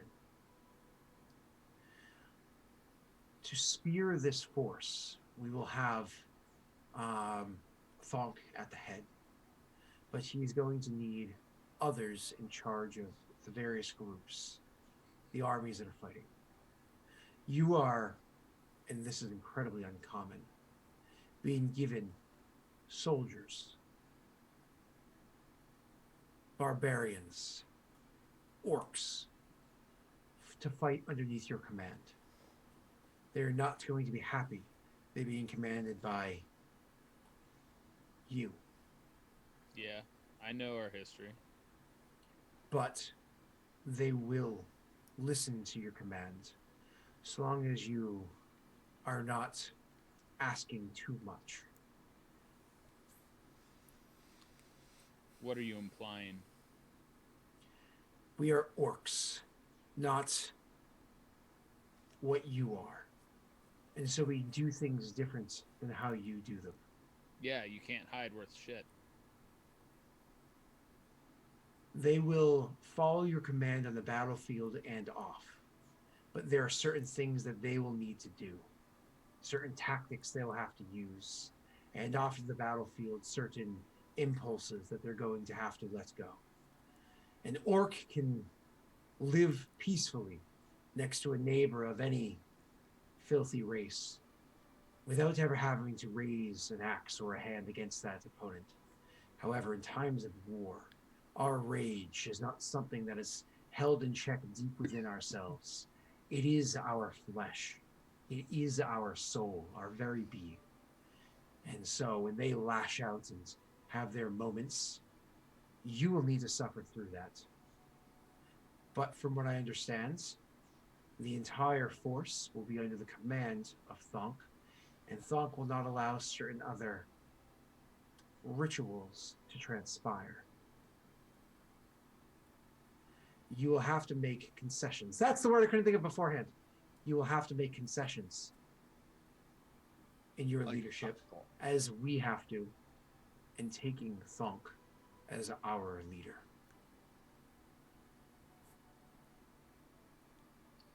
Given the task at hand requires such information, and this is the means that must be had, I see reason for this concession.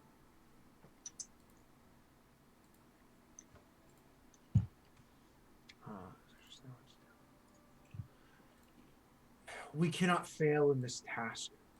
I want this city. I want it more than you can understand. You will receive a few gifts for the insurance that we will succeed.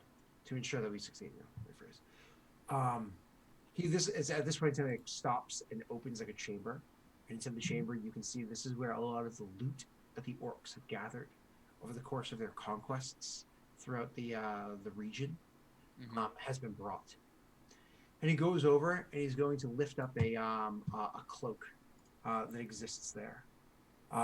Immediately looking at the cloak, you can see it's made out of some sort of scales. Scales that are not too far off from yours. Not too far off in color, but definitely a different shape, a different size. You can actually roll me an Arcana check. Great. Something I'm really bad at. Let's roll good. Decent. I mean, Middle yeah, of the road. dead average. So you're not able to discern what it is by looking at it, but he says, this cloak will protect you from the licking flames of all fire, magic or otherwise. If the fire is non-magic in nature, it cannot harm you. If the magic is magic in nature, it will aid you.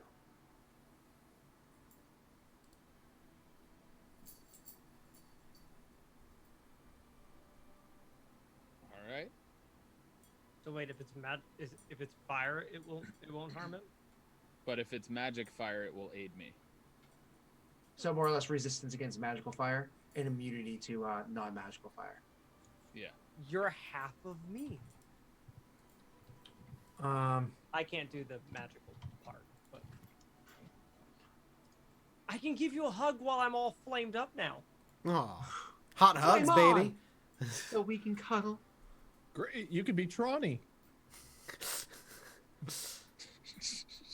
You're not getting out of that hole. That's Wade. yours. That's That- yours. Yeah. that's your hole. Trunny's That's your yours. friend. Yep. All yours. Molly's here. Molly, Wade has a new friend. Wait, as a boyfriend.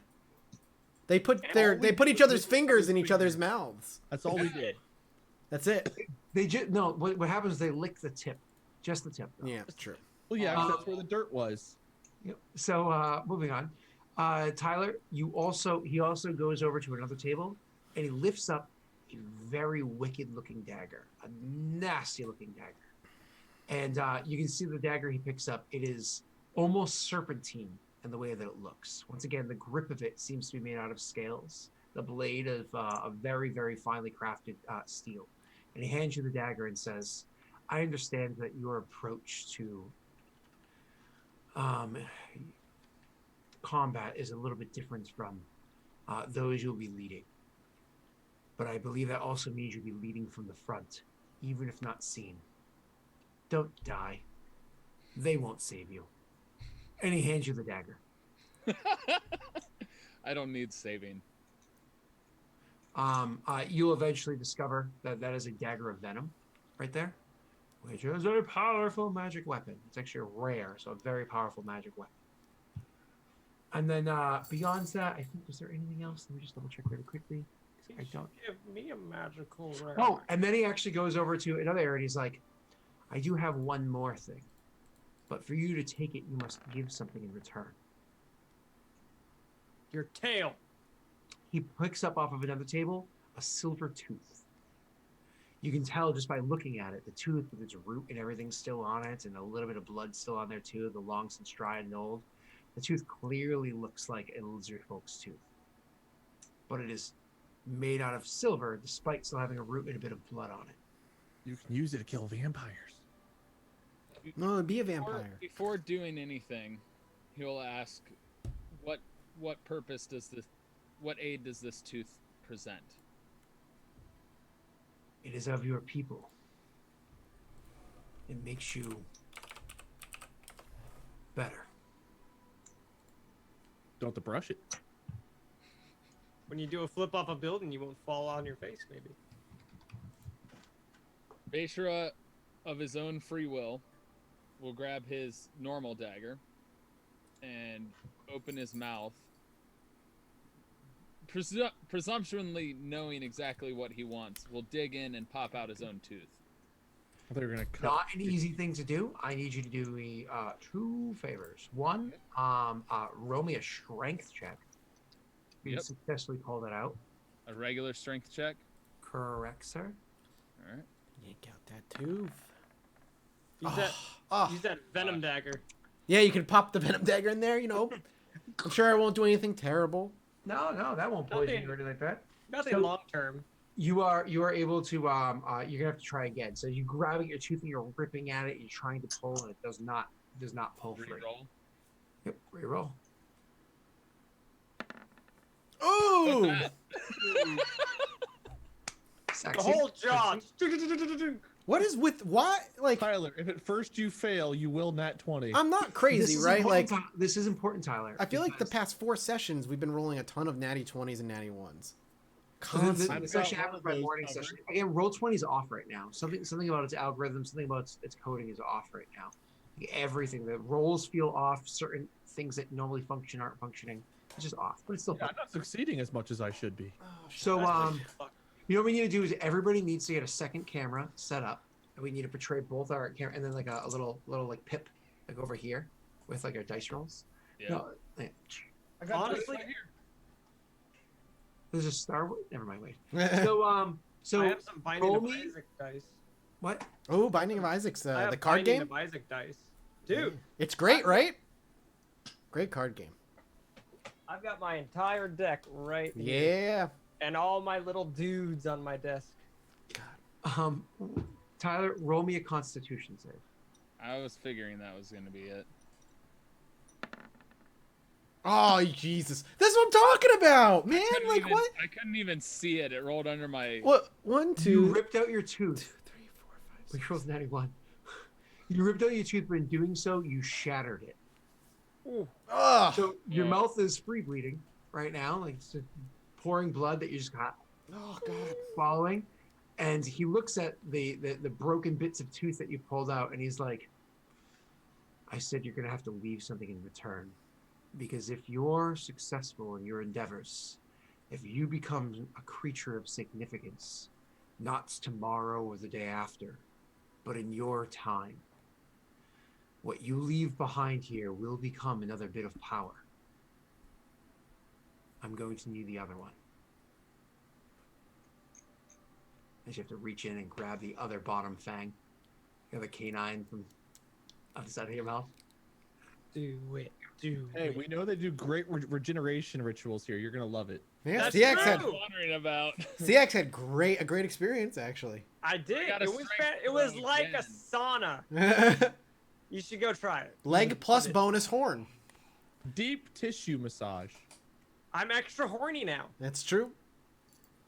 Last thing I needed, really. So I have to strength throw again, huh? Yep. This sucks. Hey, that's another good roll. Hey, roll me that con save. Hey, there you go. Okay. And you rip it out. You just like right after, you just like look at him like, you fucking kidding me? Just like, rip out the other tooth. Same as the one beforehand. Still got the root on it. Still got blood on it. So on and so forth. Your mouth is pouring with so much blood right now. He hands you the silver tooth and says, "Don't wait until it's completely healed, but perhaps you should wait a bit before you put it in." Put it in. Put it in. I'll lap up the blood that's in my mouth and kind of hesitate for a second and say, "Think this is long enough?" And then you shove it in your mouth. Yep. Why don't we go to break? Oh, really? All right, we could just push through. Or we can go to break. It's another cursed item that's gonna make Tyler just smarter every 7 days. Yeah, the opposite. I have tea. Okay, we'll be back in a couple minutes. Scott's got to go pee, and then we'll be wrapping up the last 30 minutes or so. We'll be right back.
And we're back for the last 30 minutes. Welcome back, Wade, from the Nether Realm. Thank you. Studios. I guess watch everyone be on drugs. Sounds like Mortal Kombat. I apparently shoved a tooth into my mouth after losing one tooth. I Actually, feel lost two. great. You know, I'm impressed that Beisha in the middle of the Grimish Temple is just like, yeah, why not? Just pop that tooth out. The blessing of Grimish to you, sir. And I was like the one that was volunteering to be tortured. They didn't want to. I know, the one who's down for it is just the one that's ignored. I That mean, wouldn't appease Grummish at all. But he He's doesn't. one that if it's gonna happen, he's gonna do it to himself. Fair. It's nothing to him that he hasn't experienced before. It's pain. It's whatever. So when you put that tooth in, immediately what happens? You turn into a car. You can feel it setting its roots deep in your body. You can literally feel the roots setting into you. And you can feel part of your body transition. It actually starts to give you like cold shivers. Cold, like if you character perspired, which you don't because you're a reptile, it would give you like shivers and cold sweats sort of a thing. You feel yourself kind of like not like lying down, but kind of like pulling yourself down, like shivering and whatnot, and almost going like a squatting kind of fetal position for 5, 6, 7 seconds. It like really hits you, and then it starts to slowly subside over the course of the next like 20 seconds or so. When you finally bring yourself to stand back up, wondering whether or not you just made a mistake and you just made yourself vulnerable to whatever this person is in this room of weapons in front of you, you look down at yourself and you see that the occasional scale throughout your body, just occasionally here and there flickered about, say 1 in every 100 or so, is actually silver, just as silver as the tooth is. I thought you were gonna turn human. Damn. I turned into a. You're just there naked. No, I'm a disco ball. Sure. So it actually turns some of your scales turn silver, but not silver like it's not so lustrous that it like reflects. Silver, and it's almost like milky kind of color that you've seen silver look beforehand, where it doesn't have like a reflection to it. The changing of your scales to a bit of silver here and there increases your natural armor by 1. Ooh. So I believe normally you have 13 plus dex, increases that by 1 more, so your AC increases. So you're basically like most 90s fans. You have you have frosted 17 now. tips. Frosted tips. Oh. As the roots of your tooth set in deep and start to pump its magical energy into your blood, it invigorates your blood, increasing your constitution by 1 point. Wow. As you have almost like a bit of a fortified, like almost like a liquid silver coursing through your veins, providing a little extra, toughness and virility to you. The All right. purity of this magic item, whose legend you do not even know, the purity of this magic item and the way that it allows you to present yourself, almost like the way it allows you to use your words and the way others look upon you, increases your charisma score by 1 as well. All right, so charisma and constitution original were 14, so now they're 15. However, almost immediately as you put that in your mouth, your stomach rumbles. You get hungry. What's your favorite meal? Is it rabbit? Oh, you could go for rabbit right now. Yeah, there's not going to be rabbits in the mountain. Ooh, I could totally rip the throat out of a fawn. Oh, goat. Oh, goat eating its flanks while it's still squealing and alive. Oh, that'd be so delicious. You took a -1 to your wisdom as you just always a little distracted by your belly because you have an insatiable hunger. If you have the opportunity to eat, you're going to eat. You know what I mean? In the short term, it doesn't really matter. Your character's an adventurer. You're going to burn off those cows. I don't know, a couple of years. We're gonna be traveling with this giant fat lizard. Hey guys, watch this! Jumps off a roof. We call him Bowser. Listen, in Smash, Bowser is so fast. He's a quick big boy. I was going to say, you're going to go from the athletic one in the party to the massive party. Hold on, what's his face? He's gonna be King Croc or whatever from King Donkey K. Kong. Rool. King He K. is gonna be King K. Rool because he's not a King K. turtle. Rool. He's gonna be King K. Rool, the fat lizard man. King K. Rool with a little hood. Yeah, though it doesn't fit.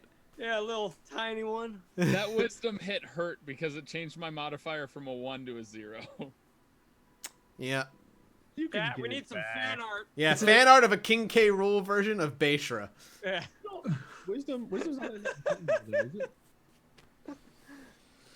it? So, anyways, and voila, that's what it does for you. Before you go on and flourish, my friend, with your new magic items, I'd like to say shout out to 2 patrons for giving you these items, Silencio and Snoel. Oh, I think Snowell's in chat. Two Alright. of those items came from those patrons. Can I ask which two?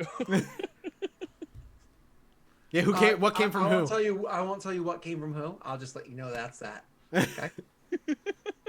What's King K? King K Rule. King K. Rool from Donkey He's Kong. from Donkey Thank Kong. you, patrons, for the fantastic items. I'm sure I need to add stuff to my sheet still, which is the. You As lost you it, run down what they are, we can handle it off the. and off you lost 2 teeth for that one.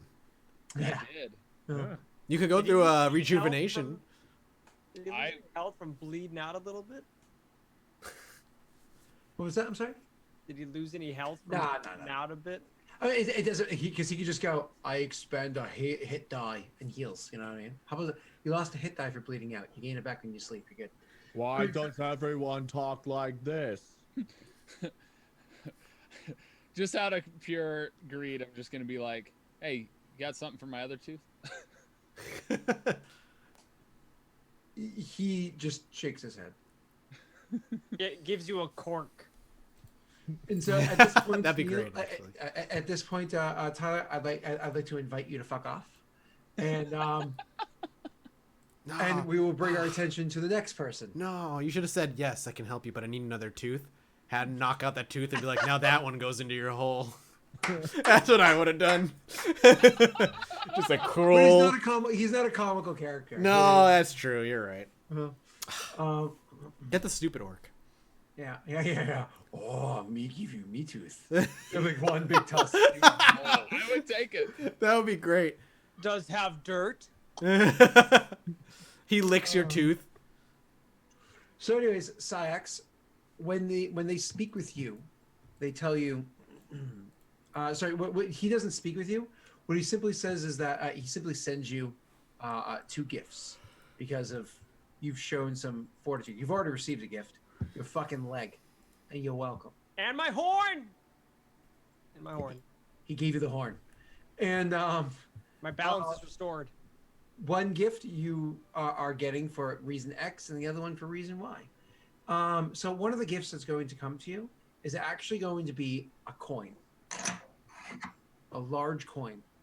It's made out of maybe like a bronze or something like that. And you're looking at the coin, and you're looking it over, and it's like it doesn't really have any discernible imprints on it. Like, it's like a pretty basic pattern. It sits on both sides of the coin. Nothing of incredible significance. But you pick up the coin, and it just kind of like, it feels comfortable in your hand. Can I Like- run an Arcana check on it? You'd have to detect magic to see if there's any magic on it. I can't Yeah. do that. But you can feel the magical energy coming through it. You just have no idea what it does. Can I ask the messenger who sent it to me? Or Or would they not know?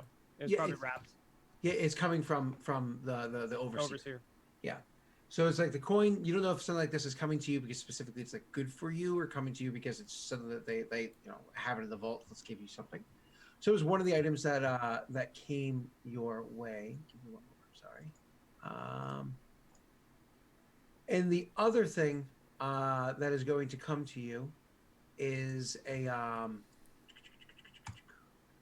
My apologies. Sorry. And the other thing that's actually going to come to you is a pair of gloves. And so these gloves are comprised of a leather that looks like charred and burnt many times over, literally like parts of like the open palm area, much like those ratty socks that you should really throw away. They're bad, All of mine. but you still have them. You're like, I can afford new socks, but I'm lazy. Especially ones that you've been wearing as a server for like 6 months. I can't do it at a restaurant, man. Yeah, it just gets so gross so quick. Can't do it. Gotta- I've told you this beforehand. If I'm working a shift, like a 12-hour shift, in the restaurant industry, I'll bring like 4 pairs of socks with me Because they at just least get so 2. gross so fast. It's just nice to change out your socks. Yeah. You know, when you're stressed out. So, extra pair of shoes. So, anyways, you have the coin, and then the other thing that they give to you is actually the pair of gloves that has like it's burnt and charred all over and whatnot. And you can actually see that clearly there's magic that pulsates through this one as well. So I can tell you very easily the magic, the glove, what that's going to do is any spells that you cast, fire and nature, that have a area of effect. That area of effect can up to 3 times a day. As a swift action, you can 50% increase the area of effect. Oh, Wow. Wow. I'm putting those suckers right on. I just got fucked. I mean, So my fireball from can be- behind even. Did you say you were the 50%? altar point to his God. 50% more? 50% greater Up 3 to times a 3 day. times a day? Yep, 3 times a day as a swift action. I said swift action as a bonus action to activate. We can always add it to the list after we're done. Right. And then So you I got, can make my fireball go from 20 foot to 40 foot. and then you got the coin 30. that you just feel 50%. yourself Oh, thank you. enjoying flipping, almost like a fidget spinner. Okay. Which, by the I way, was gonna say I was gonna be flipping it a couple times and just stowing it in a close pocket I have. in you'd my- probably show it in a close pocket, but then like later on, you'd be mindlessly just flipping it while in a conversation or watching something. It's just one of those things where it just kind of becomes a part of who you As are. growing up, I would steal coins, so holding on to shiny things like that is something that I do in nature, so that's fine. Ooh, are you saying you're a ferret? Because the hungry lizard folk might eat you. Yep. And Mm. that is Oh, now he's resistant to me too. This is bad. The hunter becomes the hunted. Well, I believe the red wizards use a lot of fire. They do. Well, evocation magic in general. Are they? actually hold on. Technically speaking, with the red, so in older editions of the game, wizards could specialize their school, but it came at a cost. And like 5e, it came at a cost. So if you were like, you could be a regular wizard, but there's 8 schools of magic, 9 if you include universal. If you choose, I want to be an evoker, so fireballs, or I want to be a transmuter, you know what that is. You have to choose 2 schools of magic that you are forbidden from casting from. You know what I mean? Older editions, they were set which ones you were. But anyways, 2 schools of magic that you were forbidden from casting from. You just can't. You can't even activate like scrolls or wands of that. Other editions, you could cast from them, but they were way weaker, whatever, because you specialized.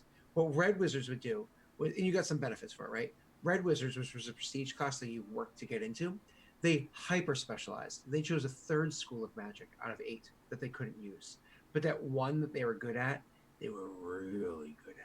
Like you come across a red wizard evoker, that is those spells you do not want blowing up near you. A red wizard charmer, like enchantment spells, whoo, they own you. Like you are theirs because their spells are that much more powerful. So, question: if Tyler and I took on a fireball from a red wizard evoker, would we be just immune to it? Well, his cloak gives him resistance, Yeah. and I think you also have resistance. Not Fire. immunity, so just resistance. Yeah. Oh, okay. So- So we would still take some damage. Correct. You take half damage, and if you made your saving throw, you'd half that again. You're like a water type getting hit from a Charmander. And if I did both of those correctly and did my uncanny dodge, I would get another half taken off. Yeah. Yeah. If you play your abilities to the best of your ability. All right, so moving on. And that's what you get. Now, of course, Wade, you've already been given your gift. Funny. Your curse is affecting you 1/7 as often as it was beforehand. And Mike, you've been given your gift. Yeah, I got to live. That's right. I'm aware. I'm well aware. And your characters, spend the night in the temple, where you actually are given rooms. Thonk, you're given your own room. The 3 of you are given one room to share with a couple of other, snoring orcs Can inside I of stay it. in the basement again? That was calming. Do you? I apologize for down the there? smell. I was allowed to pee during the ceremony, so I did anyway. I'm glad. Did you ask to go down there? Because they ain't casting that spell back on you. No. You sure? I'm sure. Okay.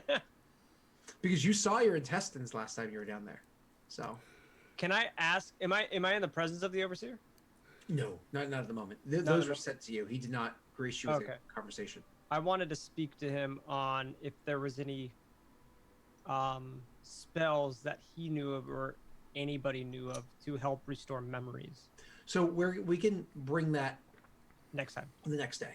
So the next day, you guys are going to greet again when he's first going to meet with Thonk, and he meets with all of you. But it's like the scenario where you're meeting with him. He is literally walking through the hallways as he just did with Bayshra. He's going to walk through the hallways side by side with Thonk. And you've been in that uncomfortable scenario where there's a bunch of you like walking down a corridor or a narrow street together. Where, like 2 people are in the front and everybody else is kind of like in back, and you're trying to engage in conversation with everybody. But it's you know, so the 2 of them are walking in the front side by side, and the 3 of you are trailing behind. And 4, your friend's still with you. Shreddy came along. Oh, he's here? Yeah. Yay! This is what happens when you stick your finger in strangers' mouths, Wade. Yeah, you know, they don't leave. It wasn't a sexual thing. We are both just appreciators of the weird. Yep. Okay. This conversation's weird. So you are walking along, and he says to you, we've worked out the details throughout the night. We have put together the force that will handle this assault. How many strong? You have the 100 that came from Grommen that will serve under the command of your companion. He says the word companion, but the Orcish word he uses for companion is meant to be like derogatory as opposed to like just the word. Sure. Right. So he says the group that you will lead will be 50 strong. So we're going to have 150 to take the city. Amongst the group that you lead will be the guards to my front door. 2 of you reached over for your phone. I'm curious, whose was the one that vibrated? Not Mine. Gotcha. Not mine. Mine was 34 minutes ago. So he's saying he's going to lead... he's saying he's giving me Orogs? Okay. That changes things. Okay. It's still going to be difficult, but sure. Those that are going to be under the command of your companion will be warriors. You will have warriors, of course, but you will also have those that bear the will of Grumsh and share it amongst those around them. There will be shamans as well. Good. We'll need everything we can. Even if their numbers are significantly smaller than they once were. I'm sure I don't need to tell you that the Red Wizards are challenging. This is for the spear of the assault. Behind you, 4 days' march behind you, I'm gathering together an army. Oh, to answer that question, somebody had asked. Pat got a magic item from Female Marauder 7. Sweet. Becca, thank you. That was Pat that got that item from. There you go. Which one was it? Which Female item? Marauder. I won't tell you. So he wants us okay. to hit the city and then hold it for 4 effing days? Behind you, we are amassing an army. We Yeah. want you to head out immediately to get this done, because the more time that passes, the more likely they are to gather together their forces to retake the city and have things fall back to their relative normalcy. We need you to attack now. I'll be amassing an army behind you. It'll be likely 1,500 strong. We will hold that city. The details of the plan beyond that are not something that immediately impact you, but I have them if you care to hear them. I'm willing to listen. It is a port city, and so we're having others go and speak to, as I've said beforehand, I imagine you've heard from Chief Grommen, there is a tense but actual truce and alliance between us and the Shadow Lords. Supplies will be brought by ship down to the city to make sure that we have what we need there, including cell swords and more magical aid. Out of game, I know who the Shadow Lords are. Are they trustworthy? Would that be something I know? Yeah. That's why I'll look to him. Shadow Lords. That's what I'm saying. Like I'll like when he's talking, I'll let him finish and like, and you believe you can trust the Shadow Lords to deliver. I believe when you give them coin, They will deliver for what it is that you pay. Do not think you're making friends. Do not think this is somebody that will come to your aid when you're in need. I would never Out suspect. of game, can I get a brief like? Telfmar Shadow Lords, giant rogues guild. Yep. You guys wouldn't know because you're not from this region anyways, but for Oh, it's specific to this region. Okay. correct. But for meta context, a massive thieves guild. The Telfmar Shadow Lords are not only that, but they have learned ways to work the weave magic that are unique to them that others don't have the ability to do. It's really cool, actually. Okay.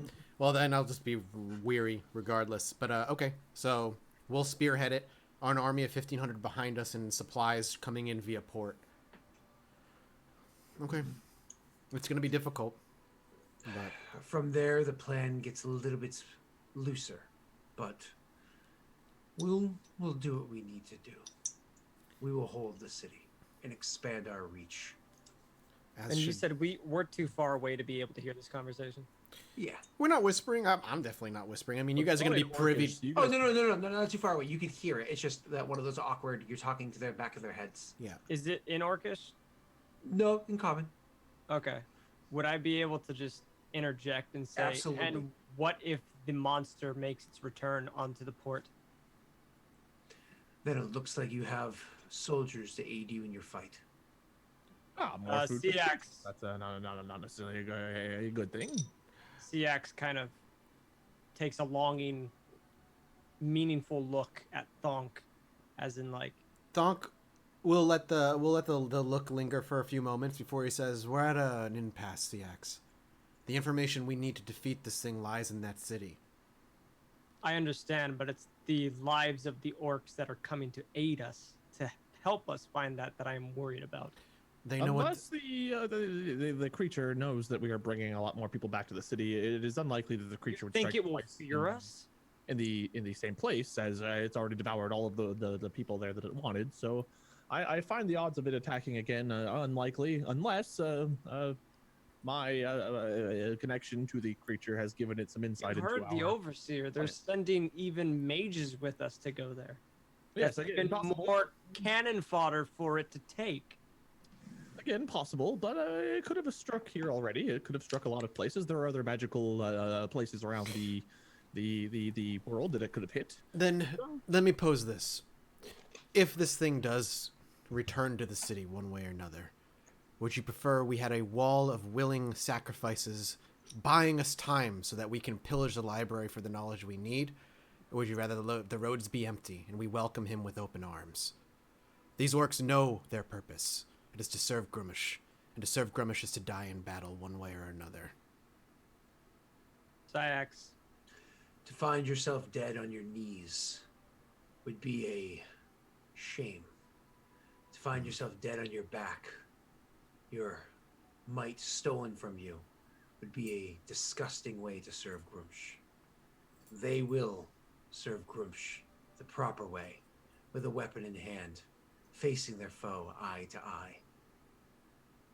Death isn't to be feared with this creature. It's those that possess unique abilities that are my concern. As the creature, if it gets, I'm getting to it. Just hold on.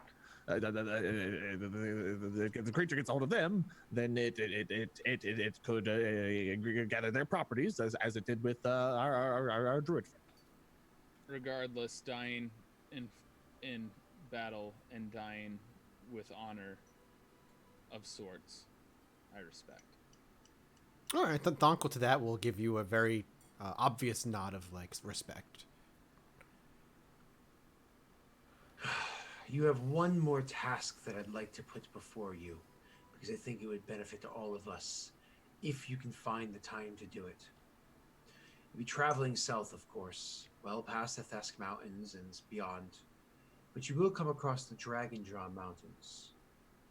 We have not finished the southern reaches, south of the river, the tribes there. We have not contacted them well enough yet. There is an untapped resource of mountain orcs that live there. There's a small amount of interbreeding that has happened between them and the humans, so you'll find your kinds down there too.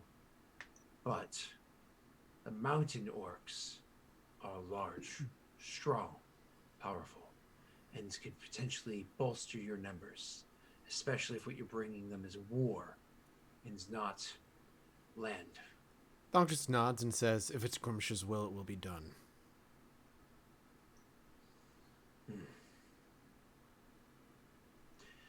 Do we have any concerns about what this task will be? Simple. We assault the city, kill those who stand in our way, and take it for ourselves. The library will be open to us once it's done. I'm happy, he says, turning to like stopping and turning to regard you. I'm happy for your return. Grumsh's will be seen through. It always is. And he'll give you like a handshake because you don't have anything else to do here, and you guys can fuck off from here. On our way out, can I make that passing question? If he or anyone else in this keep or of his knowledge can help restore memories that have been lost? Memories are often lost for purpose. Perhaps you were too weak when it was that you made the memory. Or perhaps you were too weak when whatever happens that's took the memories away. You are stronger now than you were before, for now you know who you are. It is not Group's will to place back into one's mind that was lost. You've lost it. That was your penitence. Sayak just agrees to it. Perhaps if you look amongst the lesser races, the squabbling ones that finds themselves in ugly clothing under forest cover and trees, those that need roof overhead because they cannot stand the wilds of nature. Maybe if you go to those sackless creatures, you can find such magics.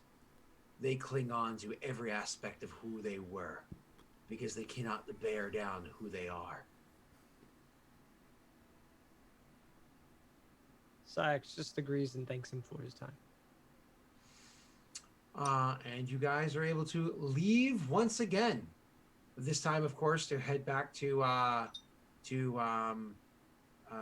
Chief Grommen to get the rest of your soldiers, to collect your little tiefling friend, and to start marching. Why would we south. collect the tiefling friend? She just isn't allowed That's to leave. up to you, man. What is You know, the you're heading to her city. You're heading to her city. Her city! But Tiefling. to answer you guys' question in chat, I think it was Hippo Happenstance.